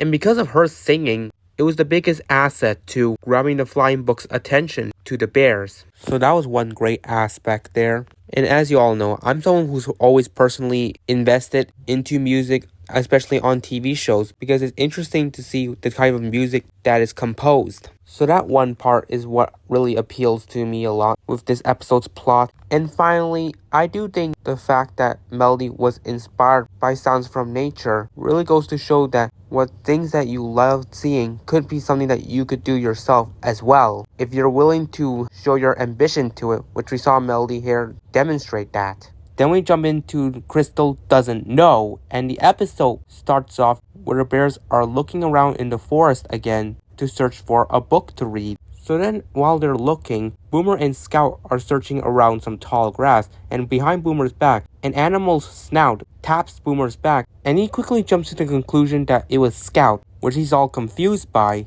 And then so Scout and Boomer swap places, and the same creature again uses its snout to tap on Scout. And then he assumes it was Boomer, which then the two quickly compare notes that if it's not either of them, then it must be a hidden creature who's roaming by them. So Crystal and Melody come over to check it out, and the former is the one who the bears count on to distinguish the creature it is. And at first she doesn't find it, but then the creature tickles her with its muzzle, which is the only thing the bears see of it, and Crystal deduces that the animal must be a horse, since it's eat grass, which is what horses do, and so she fought. Then the so-called horse emerges its head out of the tall grass, which us audience know it's a moose. But Crystal is still certain that the creature is a horse, despite the antler features on it, where she would claim that it's actually branches, which oh for goodness sakes. And her friends question her certainty, considering the fact that horses usually reside at farms. So the only excuse Crystal could exude here is that this so-called horse was roaming around lost. And before her friends can question more of her certainty, a book flies by and lands on the moose's antlers, so Crystal grabs the book off of it, and she and the bears sit down to read the book, and it is called My Tail's Not Tired. And it seems that the moose wants to join in on the reading too, so it stands on the side while the bears read through the pages of the book. And the story starts off with a little monster seeming to already have a busy day, so the big monster suggests it to relax, but little monster claims it's not tired and starts off bouncing on a trampoline. Then next, it shows off its talent to do a roly-poly, which Scout didn't know of until he saw the little monster's demonstration of it on one of the pages, so he tries it out himself, and he does it pretty smoothly, so good on him. Back to the story, the big monster gives the little monster a bath, and it is still not tired yet, so it does many other tricks such as jumping out like a jack-in-the-box or zooming around the home. So then it finally gets in bed with the big monster and falls asleep, putting an end to the story. So afterwards, the bears free the flying book away. Then the moose encounters them where it bellows, which now is evident that it is not a horse, because that's not a horse sound, which now Crystal finally admits that she just doesn't know the creature the moose is. So Crystal approaches it and reanalyzes its features and deduces that the branches on the moose's head is actually antlers. And so the bears befriend the moose and they laugh at it as it bellows, which I felt like the resolution could have been fun if Crystal did figure out that it was called a moose, but oh well. It was a funny episode because of how wrong Crystal was. I mean, coming from Crystal the Curious, she's definitely the brains of the group, where she seems to know a lot of creatures based on its features, but somehow she doesn't know what a moose is, especially with its features of antlers, where she would just claim that they are just branches that a horse is wearing, which what a ridiculous claim it was. I just think it's the fact that Crystal was trying not to admit that she did not know what the moose was called, which is understandable, and it's kind of a shame that she still didn't know by the end of it, which I don't think Tyrone would be happy about. But anyways, besides the main point of the plot, there were other things that were just fun as well, where the story the bears read was very interesting, and then the brief debate between Scout and Boomer when the moose was tickling their backs, where they were assuming it was each other that was doing so. And I did notice how the two had different responses that were radically different in terms of their tone, which is essentially in line with their nature, where Boomer's response to Scout was, "What do you want?" which is more of a passive-aggressive style he approaches with, which is in line with his bombastic personality, while with Scout, he would respond with, "Huh, yeah, Boomer?" which is a more calmer tone of language that he used that perfectly suits his calm persona. So I do find this scene pretty interesting with how their tone of language reflects on their characters. Then on to the next episode, which is called Scouts, Snuggles, and Hugs. And it begins with the bears enduring what seems to be a heat wave where the day is really hot, and so they're sweating and feeling very dehydrated, which is like you might as well just look around for some shade instead of just sitting around. And so afterwards, the bears get up to find a tree with shade to cool off in, so they go hunting for it, and Scout is feeling very dried up, so Crystal tries her best to cool off her friend by using a flappy leaf to fan him. And then this is when we get to the more central subplot in the episode, which is that Scout now wants to offer a hug to Crystal, but she rejects it, claiming that it's too hot at the current point. So afterwards, the bears continue tree hunting, and while Melody and Crystal are way ahead, Boomer challenges Scout to race to find a tree, because it'll be much quicker to find one. So the two commence their race, and while Boomer is leading, his pride distracts him from a small stick on the ground. And we get to another one of my favorite scenes that I vividly remember, and it's that Boomer rolls onto the tiny stick and falls onto the ground. And Scout dashes over to his aid and offers him a hug, which Boomer rejects because he also thinks it's too hot for a hug. And he gets back on his feet to show Scout that he is alright. Then the two are informed by Melody and Crystal where they have found a tree. So they all race over to take cover under the tree's shade. And now they sit under it to cool off. And while they do that, Scout offers Melody a hug, and she declines it too because her explanation is on par with Crystal and Boomer's, which no one wants Scout's warm hug at this point. Then the bears spot a book that's sitting on a rock, which is also under the direct hot sunlight. So they try to call it over, but it doesn't seem to get its attention. So the only choice they have is for one of them to exit out of the shade and endure the heat to grab the book. And Scout volunteers to do so, which he only endures a few remnants of sweat. But either way, he retrieved the book, and now the bears sit around to read it. And this story's title is Snug, and the book is about a variety of characters and how they define the word snug, whether it be a kid snuggling with a blanket, birds snuggling together in their nests when they sleep, a worm snuggling curled up, or even a baby snuggling with its cat. So basically the book is pretty much teaching the concept of snugs and how good they can be, which is what Scout was trying to do with the bears, and they continued rejecting him. So I wonder how much the interest of this book will change their mind. By the end of the story, the book shares its sentiment that a hug is so snug to snuggle and hug. So the bears close off the book and they release it away, which turns out to just fly to a nearby branch in the tree because it's so hot as well, so it wants to cool off under the shade. The bears start recognizing that they're no longer heated anymore since the shade has completely cooled them off. So now that they're no longer sweating anymore, Scout recounts that he still wants a hug from his friends, and the three of them all agree that the time is right. So Crystal, Boomer, and Melody hug and snuggle Scout in a group hug fashion, and that's the conclusion. It's another thriller of an episode because I love how much the conflict for this episode is revolved around the heat, which the bears were pretty overheated by the hot temperature that day. But it also makes me wonder, since they're feeling so hot, why aren't they removing their hoodies from their head, since that adds more of the heated temperature to them. But anyways, I obviously was thrilled throughout this episode, and it had some moments that were notable and hilarious, like Scout's constant offering of hugs and snuggles only to be rejected by all of his friends, Boomer rolling over a twig, which I found to be one of the most notable scenes, and lastly, the tree shade segment, because the bears needed it to cool off from the heat they had just endured, and all they can do at that point was just sit there and wait until they're cool again, which after reading the story, it would come to fruition. Next is Scout's turtle friend, and it starts off with the bears book hunting, and they cross over a cobblestone bridge, but it's only Melody, Boomer, and Crystal who are on the other side looking for books, with Scout being absent, which they notice, and they call for him, where they find him just crouched on the ground where he is looking at a tiny little turtle, who he claims will help the bears find a book, even though turtles are well known to travel in a very slow pacing. The bears do disagree with Scout's claim and encourage him to join along with them for book hunting because an extra body will help speed up the hunting process. But Scout is just way too fixated on admiring the little turtle, so the bears leave him to go book hunting again, and they don't get any luck. So they return back to Scout, who is still with the turtle, and he continues to watch it move as it nudges a leaf and walks very gently, where Scout praises it for its very cautious movements. So then the turtle moves its head and legs into its shell for a brief nap, where Boomer's the most surprised by this feature, where he even springs in shock by this discovery. Because I guess he didn't know that turtles carry their home on their backs, which is the shells. So while it naps, the bears start to grow more interest in learning about the turtles, where they would start off counting the square tiles around the shell, because obviously the world is papercraft, so this world's turtle is made of cardboard.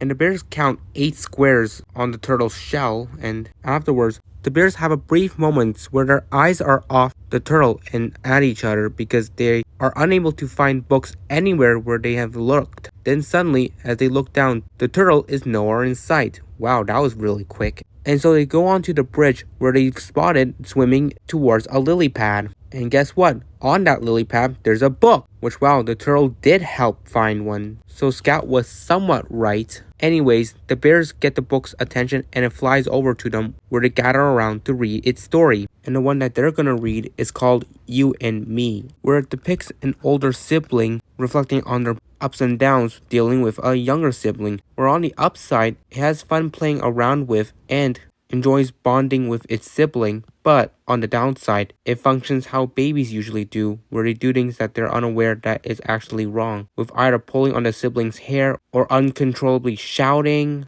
Like, there are the negatives too, but by the end of it, the siblings grow a strong bond with each other, enjoying the things that thrill them, and that is pretty much the resolution of the story. So the bears close the book and they free it away into the sky, and afterwards, the bears reflect on how the story has taught them a lot about how new additions to situations add a level of change into it, and is factored by how that new addition impacts it. And they look back at the turtle where it sort of slowed down their book hunting process because it was slow and rapidly took naps. And speaking of the turtle, they head back to the bridge to check out on its status. And it turns out that the turtle is now napping on the lily pad, so they leave it alone to sleep peacefully. And then Scout spots a new creature, which is a snail. Another one that has a slow pacing functionality, which the bears even say that they're way slower than turtles. But there is the possibility that snails are faster with finding books than turtles, so the bears just watch the snail move as the episode closes off there. So before I move forward, I should talk about how I felt with this episode, and that it's just another one that was fine. I think it was cool to see how Scout was trying to prop up the turtle's skills to assist them with book hunting, even though it's not the kind of creature that's very reliable in speeding up a process. But despite that, the turtle did somehow find a way to help find the book for the bears, so kudos to it. And I like the segments when the other bears started to show their interest in learning about the turtle. As why not? Since you're not able to look for a book, you might as well find another way that's interesting to pass the time. And now we can pass on to the next episode, which is titled Scout in Fairyland. And the episode starts off where the bears are book hunting, because obviously, and then Scout comes across an entrance to a place where sunlight is obscured. So he is terrified by that fact, and when Boomer tries to enter, he's also very apprehensive due to the gloominess of it.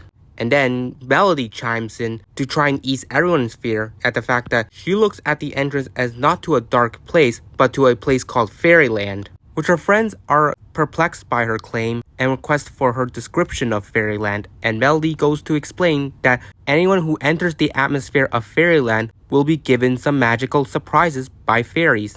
And so Melody enters first, and she's followed by Boomer and Crystal, who are now interested in the journey. But Scout is still very hesitant because of how gloomy it's gonna be. But he would rather be with his friends than be abandoned alone. So he reluctantly charges into the dark land, and he catches up with his friends, where Melody guides them around Fairyland, first saying that whoever crosses a magic bridge, which is just a log that overpasses a tiny mud stream. But anyways, whoever crosses it will get fairy wings. So that interests the bears enough to follow her guidance, and Melody crosses first, pretending to be a fairy, followed by Boomer and Crystal, which the three of them are having fun with this fairy act. So then they're awaiting for Scout's turn, which he's very apprehensive of, because he states the obvious fact that there aren't even any fairies, and his friends didn't even get any fairy wings after crossing the log, and it's still dark, which just shows how Scout didn't really embrace his imagination into the fairy thing that Melody was pushing for. And then he humorously screams at the sound of a flying book approaching him. But anyways, he gets it, and his friends cross over the log to read the story with him, and it is titled, Where Did You Go Today? and the story is about a girl who embraces her imagination after she spends her time at a playground where she imagines herself in various adventures when she plays with a variety of playground equipment, whether it be a slide or a spinner, a swing or tunnel. Like when she interacts with these things, she imagines herself either adventuring under the sea, on a mountain, or even a sail ship. Like overall, this story's theme elaborates on you putting your imagination with things that can incorporate more entertainment with the material you're interacting with. Like what Melody did here, where she knew the gloomy part of the forest was going to be terrifying, so she put her imagination to it to pretend that it's a fairyland, so that way her friends would lessen the fear of this place and would actually be more engaged with the fairy idea. And it's something that factors into Scout's flaw in the fact that he didn't put his mind into the imagination that Melly was trying to manipulate here to help ease the agitation with the gloomy atmosphere. But anyways, the book ends there and the bears put it away. Whereas actually very early on with the episode, there's still a chunk of time left. So after reading this story, Scout feels more encouraged to put into his imagination where he crosses the log and now pretends he has fairy wings too. So everyone enjoys their time in Fairyland, and then they reach the final part where they approach a bright light where Melody claims is the fairy's last magical surprise. So she, Boomer, and Crystal run through it first, and Scout is the last to go through, which on the other end, the surprise is the sunlight, because that was the exit of Fairyland. Scout begins to express his disappointment that Fairyland ended so quickly, because after spending a good amount of time there, invoking his imagination, he was really engaged with the atmosphere, where it helped him put his fear of it aside and elaborate more on his enjoyment with the setting. So the bears appealed to him and returned back to Fairyland with Scout so they could spend more time in Fairyland, imagining themselves hunting for more fairy magic. And that ends off the episode, where it was just alright. It just felt like the theme of the episode was so existential that everyone minus Scout was elaborating it when they were in the Fairyland. Scout didn't really have such a grasp with the imagination of Fairyland because it stemmed from his overall agitation with the dim setting that he is in, which, knowing his character, he has such existential hesitation with things that seem eerie to him. So then next up is Scout's search for silence. I'm so pumped to talk about this one, and it starts off with the bears entering a farm where they open through a gate and do their usual book hunting.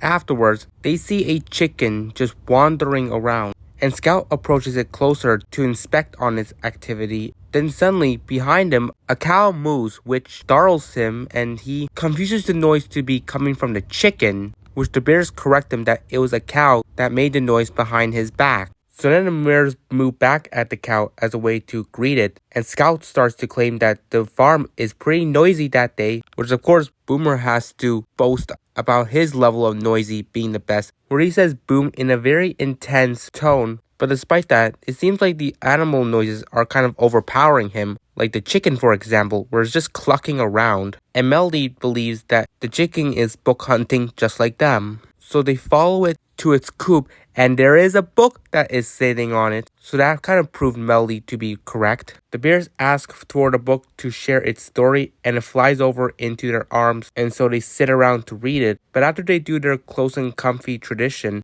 we have kind of a first where their reading time is interrupted, because the farm animals are being noisy, where it starts off with a herd of sheep who are bleating at them. And so Melody gets up and tries to ask them to lower their volumes, but these sheep are just relentless, and it seems that they just want to be around the spot that the bears are reading. So Boomer suggests another place that he knows that they could read the story at, so the bears move over to that spot where it's around the hay bales. So they sit around again to read the story, but they are interrupted again, this time by some ducks. So Boomer goes over and tells the ducks that their pond is over at another direction, and so they go that way, leaving the bears more peace at their reading spot. And finally, there are no more interruptions, so let's get to the story, which is called Quiet. And the book is about a young kid who is highly enthralled by the variety of noise and silence she's experiencing, whether it be a moment of peace or a moment where she hears noise following it, like a fridge being powered on,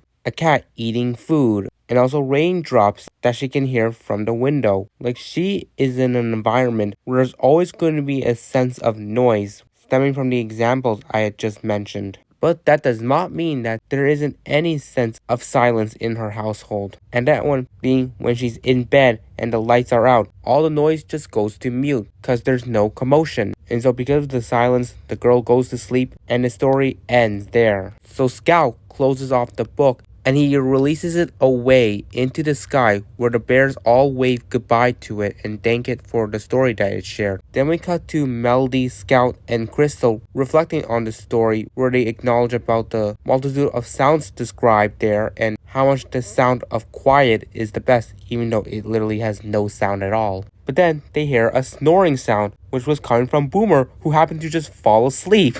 And we get to another one of my personal favorite moments from this series, where as Boomer is fast asleep, his friends just try waking him up, but they're just not loud enough, and so they gather around him and all shout, "Wake up, Boomer," as he awakens, all confused, and processes everything before he says, "What? I fell asleep. It was too quiet." And he sits there and laughs along with everyone else. Scout seemingly liked Boomer's snoring sound, and so the bears try making the snoring sounds themselves, which seems to attract the animals. So, because they have such big assembly, they all make animal sounds with the animals, concluding the episode right there. So I'll share my piece with this episode. I already mentioned at the beginning that I was excited to talk about it because I totally have such a great fond for this episode. And it stems from the amount of silly and notable moments throughout it. Starting off with the disruptive animals who were just riveting because it added a bit of a compelling nature once they were interrupting the bears' reading time, which was pretty surreal to see. The chicken helping the bears find a book, which is a humorous fact that actually supported Melody's claim. Scout misinterpreting a cow's moo coming from a chicken he was just looking at. The readings with the book about sounds, where it does describe a lot of realistic things with sounds you would hear in the usual norm. And lastly, Boomer falling asleep and quickly being woken up by his friends, which I think by far is one of the most memorable moments it's gonna be when I think about this series, because I found it all just very silly with the bears waking up Boomer, especially his reaction to it, where he just gives a such confusing reaction upon waking up and only excuses his sleep time with the fact that the moment was just too quiet, so he just fell asleep to pass the time. So overall, the variety of these riveting and notable moments is really what propels my liking with this episode. Next up is Super Book Bear Boomer. And it starts off where the bears are playing Super Book Bears, which I assume is run by Boomer, since it's in his element to have such great energy. So he and the bears charge around the desert to find a book that in Super Bear language is rescuing it. Boomer dashes his way up a desert hill, followed by his friends, who get pretty exhausted and they rest at the top of it, much to Boomer's dismay, who disapproves any Super Bear who just sits around and rests. So his bears get back up and they race down the hill with him, but again, they're just low on their energy, so they sit back to relax, which is not what Boomer would want, since it doesn't match with his persona. And this does really remind me of Winger in the summer holiday episode, where he was just super fixated on his pride that he was too repelled to rest. So Boomer here is in a similar vein with him. Coincidentally, they're both my top favorite characters from these shows too.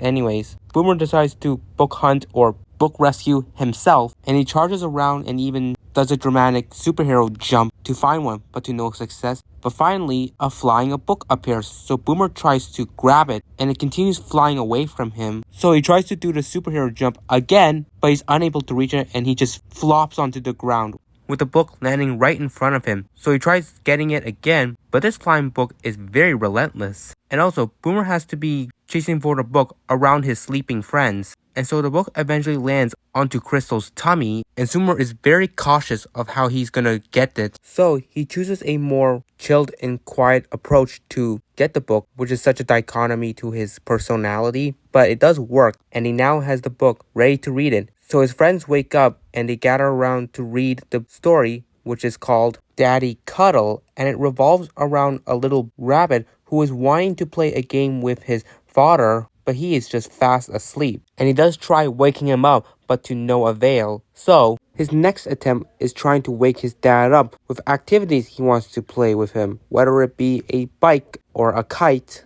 But unfortunately, his dad still hasn't woken up, so the little bunny shouts for his father to wake up, And he does. And the first thing he does is to lift up his child and brings him into his bed where they snuggle together to read a storybook, and they both fall asleep by the end of it. And so the book is freed into the sky, and then Melody, Scout, and Crystal do their Super Book Bear cheer, but one bear is absent from the crew, Boomer, and the bears look around to see him sleeping at the reading spot. Which 2 episodes in a row, Boomer will just fall asleep. But in this episode, his friends don't wake him up, which I think was more respectful since the last episode was just them being more silly. Here, they were more considerate since it felt that Boomer's adrenaline finally wear off with the amount of energy he put into playing the Super Book Bear activity. So the bears let him be while they go around book rescuing, and that's where it ends. I like it. I like it quite a bit. Another Boomer-centric episode, primarily focusing on him, so that already propels my excitement throughout it. And I love how much dramatic scenes we had of Boomer charging and jumping around to catch a flying book. And it was just so melodramatic that I audibly just giggled at this visual. But yeah, Boomer was very content with his game that he repulsed any sense of napping or resting in this activity since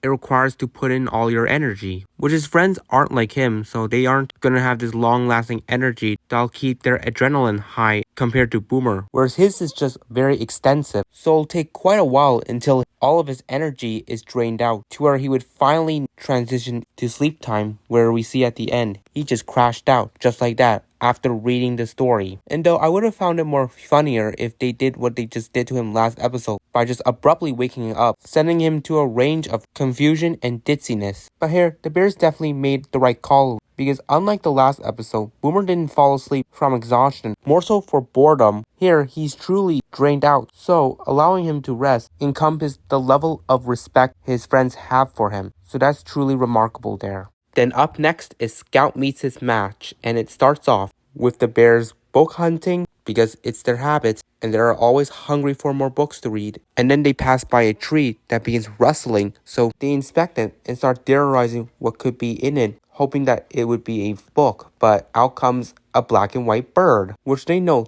the colors of it matches with Melody's because she's a panda. And so Melody is thrilled that she has found an animal that matches with her. And this inspires the bears an idea to try and find animals who match with them in terms of their fur color and persona. So with Melody out of the question, it's only Crystal, Boomer, and Scout who are scavenger hunting for these animals. So they initiate their hunt, and at first they find a snail, which isn't an appropriate match for either of them. Then Scout encounters a tree where a brown squirrel comes out of it, who matches with Boomer's brown fur, and he's very stoked to find his match. So now it's down to Crystal and Scout, so the bears continue their hunt. And while Boomer is charging through the woods, he almost trips over a hole in the ground, which he would have faced a similar fate with Melody in the Magic Hole episode. But thankfully, Scout warned him in time, and Boomer just sprang right over it. So then the bears inspect the little hole, and out comes a white rabbit, who we can instantly tell was going to be Crystal's match because she's a polar bear and has white fur.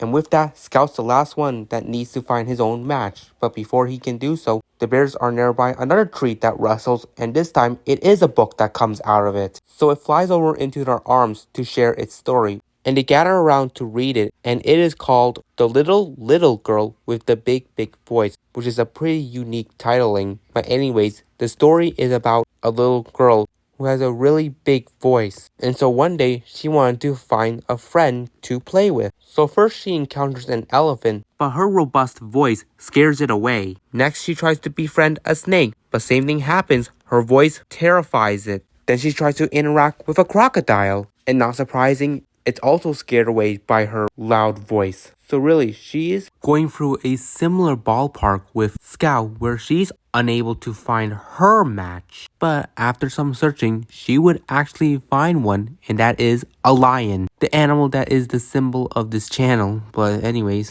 her big voice doesn't scare off the lion because he himself also has a loud voice. So both their personas match, and they have a common connection with each other. So at the ending of the story, they develop a bond with each other, and that wraps it up.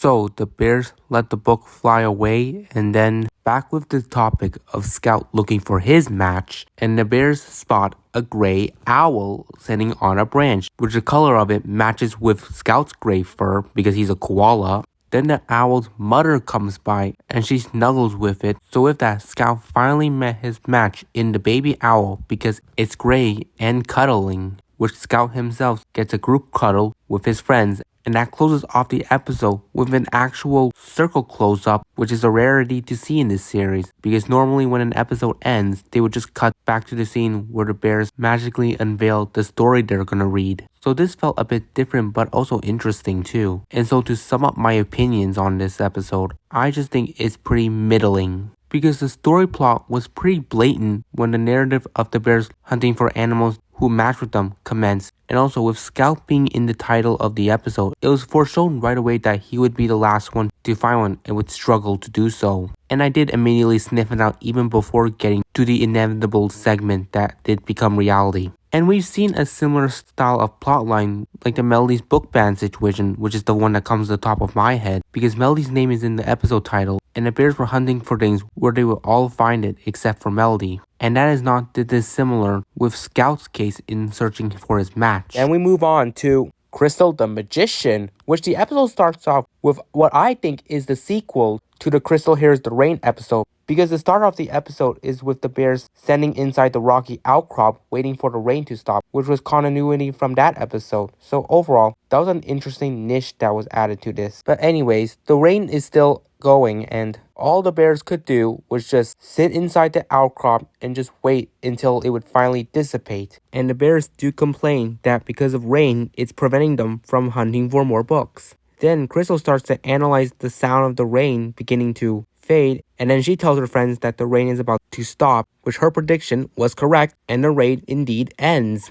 The bears are relieved that the rainy day has finally concluded, and now are amazed that Crystal was able to correctly guess its ending too, which gives them the impression that Crystal got magic. However, Crystal doesn't want to play into that idea and explains that her accurate prediction was necessitated by her analytics on the rain sound fading away and looking up to see the sky turning blue again. So that's what led up to her being right with her prediction. But the bears start to rebuttal her claims since they were in the same setting as her and they didn't hear the sound of the rain dissipating. So despite her explanation, they still entertained the idea that Crystal is a magician, much to her predicament. So then the bears do their usual book hunt, and then they see a blue bird carrying a small stick into the tree, and Crystal deduces that the stick is a piece of material for the bird's nest, and she was correct as the bird placed the piece of stick in the nest with her babies inside. Her friends begin questioning how she accurately predicted this would be the scenario, even though it's pretty common that birds would need to create a nest if they want to accommodate for their children. And Crystal tries explaining them this fact in a way to deviate from the claim that she is a magician, but her friends still believe she is, which is really not the impression she was predicting to get as soon as she was correct on her own predictions. Then she sees a shadow of a flying book charge into the tree, and it rustles around where the other bears hear, and she states that it's a book that's inside of it, to which her friends immediately believe because they are so fixated on the idea of her being magical. And she is correct again as a book flies out of the trees and Scout grabs it. And then Crystal again tries to explain that she saw the shadow of the book fly into the tree, so that's how she knew it was in there. So now it's story time, and the bears read the book titled What Will Baby Do? And it's another interesting book because it's more of like an interactive story that the audience can participate, where the story is about a baby, where some of the pages only depicts an object like a coat, rattle, stroller, or bath toys, which there are symbols on what the baby is going to do with it next. So it lets the bears and us viewers to play a little interactive with it so we can make our predictions based on the hints that we are given, which does add a lot of thrill with this story. But anyways, throughout it, the bears obviously make their predictions, which when they're correct, they would feel a lot of gratifications for their accuracy and begin recognizing that Crystal isn't a magician and instead she just had a more accurate read on the room. So anyways, they complete the reading on the book and they release the book into the air, and Scout elaborates on an accurate prediction that he's going to make in the fact that the bears are going to hug him, because usually after story time they would hug each other, and so his bears follow through with his prediction and give him a hug. which is how the episode wraps up. And now for my thoughts with it, it's decent. To iterate, I do like the little aspect of the fact that this episode is a direct continuity from the Crystal Hears the Rain episode, because that episode ended up with the rain still occurring at the time and the bears minus Crystal playing in puddles. So I guess in between before the events of this episode, the bears must have grew tired of the puddle splashing and they joined back with Crystal sheltering in the rocky outcrop from the raindrops. And another aspect of continuity I liked here in terms of reference is when Crystal opened up her ears to listen to the sound of raindrops quieting down, which is obviously the callback to its predecessor episode where the plot focused on sounds. So it was nice to get that reference here. So then we continue on with Melody's Rainbow Dream, and it starts off with a sequence of the bears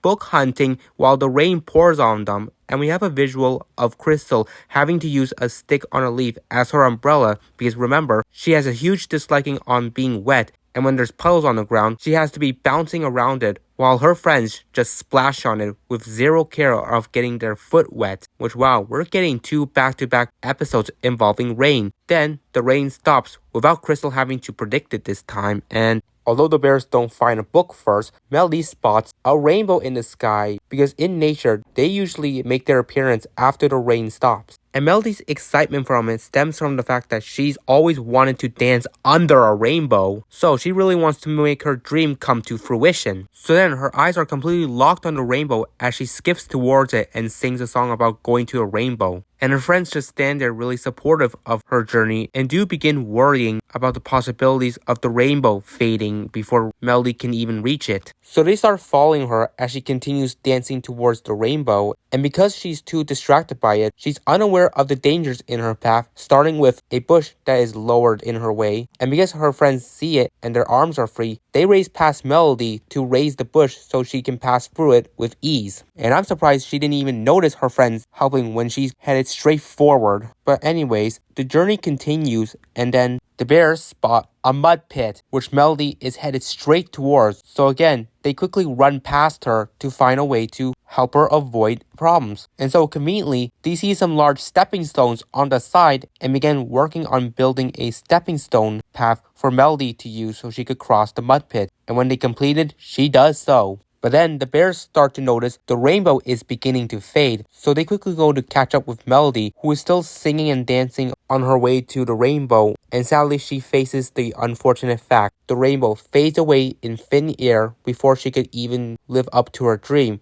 which really depresses her. And her friends really sympathize with her, feeling sorry that Melody couldn't follow through with her dream of dancing under the rainbow. Then, a book comes flying over to them, and the bears hope that it will cheer up Melody. So they grab it and read it for story time, and the book is called Rosie's Walk. And it depicts a hen named Rosie who is just taking a casual walk. But she's unaware of a foolish fox trying to catch her, not being cautioned of the danger that was looming around her, which is parallel with Melody when she was distracted by the rainbow. She didn't know she was about to run into a low bush and a mud pit in her path and avoided an embarrassing fate thanks to her friends removing all the barriers in her path without her ever knowing it. But now throughout the readings, her friends acknowledge the truth to her, which she's very thankful of. So back to the story, we see so many times the fox failing to catch Rosie because he is so inept, which by the end of it, it will lead to him knocking over a multitude of beehives, which you should never provoke. And now that he kinda did, a big army of bees fly after the foolish fox, while Rosie just continues her normal walk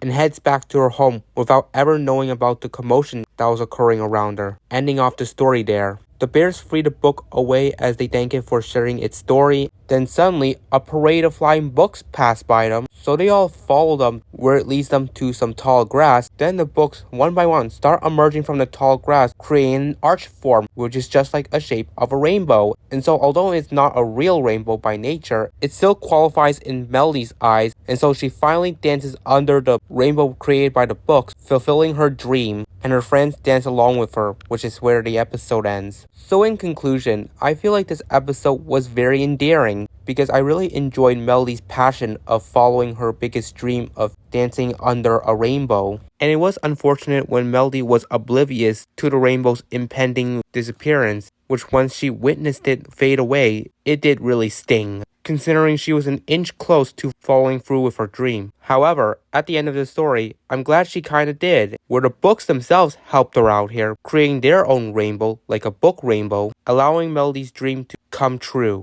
So then, we go into Melody's missing voice, and it starts off with the bears book hunting, where they're back at the location with the cobblestone bridge, and it's been infested by a herd of flies, and they spot a bunch of books flying in the distance, so they try to do their usual song to call it over. But then while singing, Melody suddenly pauses and withdraws herself from the scene because she believes that she accidentally swallowed a fly, which she's totally disgusted by. The infestation of flies really bugged the bears, so Boomer says his usual boom phrase in a very intense tone that temporarily scares off the flies, so they won't be bugging them for a while. But due to Melody's fear with swallowing a fly, she declares that her mouth is going to remain closed forever, meaning she won't talk or even vocalize anything, and she covers it to demonstrate that she's dedicated to her word. Now without Melody using her voice, the other three bears try to sing to attract one of the flying books over, but it's very ineffective since usually Melody's singing voice is the best one to draw over the attention of a flying book.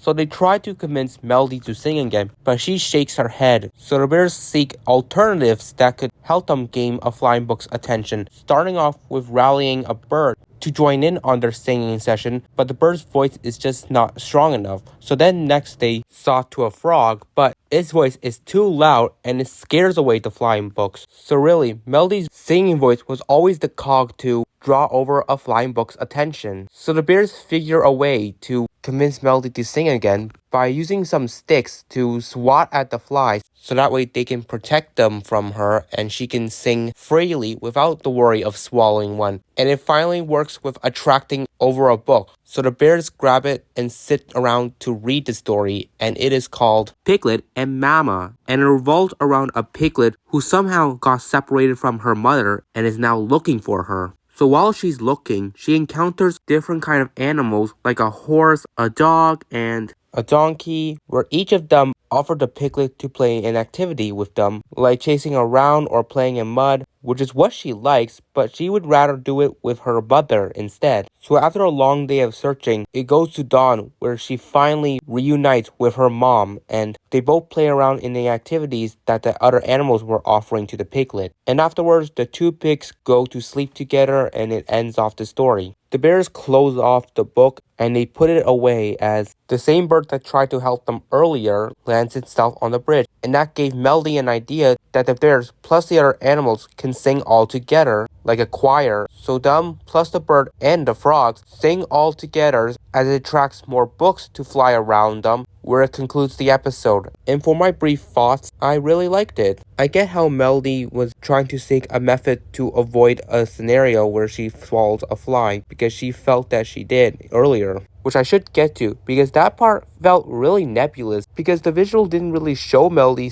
actually swallowing a fly. So she might have over-exaggerated the situation because she just got paranoid that she would supposedly do so, which is understandable. I mean, the bears could have adjusted the situation by swallowing the flies earlier before they did their singing session to call over a book. And then with the story they read, the moral of the story felt pretty indifferent, because usually before we had other stories teaching the concept of being more open-minded to things that are different in our elements. But here, it kind of introduces the idea of situations where alternatives aren't viable. Because although the piglet did have opportunities to play her activities but just with different characters, it wasn't a choice that she wanted in her own right, where she would rather stick with playing these kind of games with her mother. So similarly with Melody, although the bears had other ways to try calling over the books with other friends, it just felt like the scenario with Melody would be the only one that would work out, and it did. So that wraps up my coverage for this episode, and now we can finally move on to the last one. And the finale is called Crystal's Snow Castle. And the episode starts off with the bears not book hunting, but instead sledding because it's winter again. And so the bears sled down a very tall hill, where Melody sleds down solo while the other three do it together. And when they reach the bottom of the hill, they elaborate on the joy that they just had with sledding. Then, Melody decides to play another activity, which is building a snow castle. The other three choose to head back up the hill so they can sled again. So Melody is just going to do it solo, and her building process for it was so quick, where she gets some materials like pine cones, twigs, and obviously snow to build the structure. And she pretty much completes it before her friends can even start sledding again.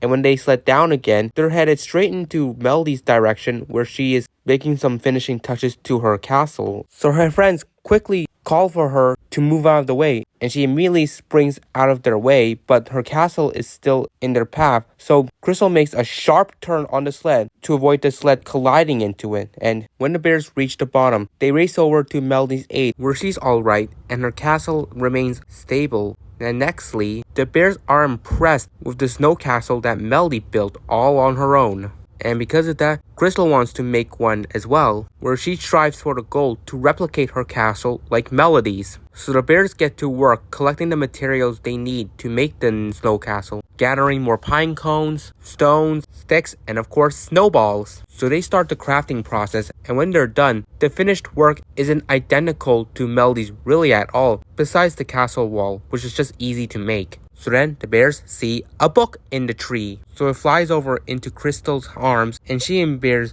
gather around for story time. And this story is called No Two Alike, and it revolves around two red birds who are identical. And they fly around the winter, where they explore many things that are similar in the category but do not look alike. For example, a nest where one is located on a branch while the other is inside a tree. And this notion applies to many other things like roads, bridges, fences, birdhouses. Like, it's the same meaning but different look. And at the end of it, we obviously have to acknowledge that these two birds are identical in terms of their looks, but they also have their own differences, exemplified from the feathers they drop, where one of theirs is full red while the other has a black tip. So that was a good way to culminate this story. And so the bears close off the book, and they have the book fly away as they bid their farewells to it and thank it for sharing its story. And Crystal has learned a lot from the concept of the story, so she feels less ashamed that her snow castle wasn't identical to Melody's, because it's alright to have something that's similar but not exactly the same. And through that notion, she concepts the idea that the bears should craft another castle, which should also be different from Melody and Crystal's. So they once again get to work and collect all the materials they need to build another snow castle. And that is the ending of the final episode of the book Hungry Bears, possibly the last one of this series. So with that, I need to wrap up my coverage on my final thoughts on this episode.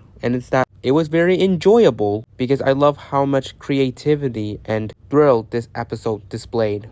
Let's cut to the chase. It was an interesting trajectory of this episode, where you think Melody would be the central character because she's the one that's single-handedly making her snow castle while her friends are sledding, but no, it's actually Crystal, because the narrative of the plot is actually about Crystal being inspired by Melody's work and wanting to create a replica, but unfortunately she's unable to do so with her finished work. And so after reading the story, it taught her the understandings that her castle doesn't have to be exact, and that it still qualifies as a snow castle no matter how different the design deviates from Melody's. So overall, I do like how the narrative of this episode wasn't going for a typical route with its central character, making Crystal more of the apprentice rather than the mentor, and I like that aspect. And although I wish the finale of the series went for a more grander approach, I still felt that this was a nice way to give this send-off to these very endearing bears who have learned a lot throughout their adventures from the stories that they read. And so that wraps up my coverage on all the episodes of the show. Now, before I end this off with my overall thoughts at the end, I may as well acknowledge some other media that the show had for a bit of emphasis. So the production team that made the show, known as Pukiku Pictures, incorporated an exclusive feature of the book Hungry Bears in Roblox, which is obviously a well-known video game. And since the launch of the book Hungry Bears game on Roblox, I went to check out the experience myself, and the whole landscape is nice, where really it's the entire perimeter of all the locations in its own vicinity, where players can explore around all the locations in settings in the book Hungry Bears world. A cool little touch the production team did with adding their media to a well-known video game. And yes, Boomer, Scout, Melody, and Crystal are featured here, where we only get to see animations of them just playing around in each of the locations they're at. But periodically, there will be a sequence that occurs where we'll get an animation segment of the bears having their story time, which is taken from one of the episodes. So it's a cool feature to have players watch the segment occur live in the game. So I do recommend those who are a fan of this show and play Roblox to check it out, because this game is primarily targeted for a younger audience in the modern generation. And now that's out of the way, I have one more thing to end off this review with, which is sort of a mini award ceremony where I would give my personal rewards to both my top favorite and least favorite episode from an animation. So let's begin with awarding my personal favorite episode from the book Hungry Bears, where I do have a plethora of options because I really liked most of the episodes. But for me personally, I think I have to select the Scout Search for Silence episode, because I just love each of the sequences throughout the episode where there was just non-stop action with no slow point at all. And it also had some moments that were very remarkable, such as the bears waking up Boomer and the bears being interrupted with their story time, which is very indifferent to how most story time segments occur. So this is my pick here. And now for my selection of least favorite, and I have nothing against this episode, and I do get some level of enjoyment from it, but like I mentioned on my thoughts on it, I just didn't care, and I'm choosing the Scout the Scarecrow episode, which again, I didn't really click with the episode really at all, and I do think at points it hammed up the melodramaticness too much that it sort of cringed me at points. So because of these elements, I've selected it as my least favorite, which all in all, looking at my picks, they're both episodes with Scout as the central character. And yeah, even though Boomer is my personal favorite and I should have picked one focused on him, I just feel like the episodes focusing on him just didn't hit that peak like the Scout Search for Silence episode did. So with that, that completes everything about my review on the book Hungry Bears, a very underrated animated show that I've rarely seen any acknowledgement or reviews on it really at all. So I guess I might be one of the first to make a full review on the show. It has a wonderful cast of endearing bears who each share their own kind of characters that can be very tangible to many viewers, which is a big net positive to the series. And the only flaws I can really go on a spiel about is the hit or miss animation with some of the papercraft animals looking very abnormal, and then the opening theme song, which I already said my piece, not the greatest in the world. But anyways, I did find the overall pacing of the show pretty elegant, which does make me wish there was a second season produced, and I do find it preposterous that we have not gotten one yet, which at this point, the chances are very slimmer, especially since they're gonna need to find new voice actors, because the originals had already grown up by then, which will be a miracle if there will ever be another season coming. I'm not completely clinging for one, but I do hope this underrated cartoon will get more recognition down the road. And now for the conclusion, I thank everyone for watching me make this 5-year retrospective on the book Hungry Bears and sharing my overall thoughts and opinions on each of its episodes. So with that, I appreciate you all tuning in.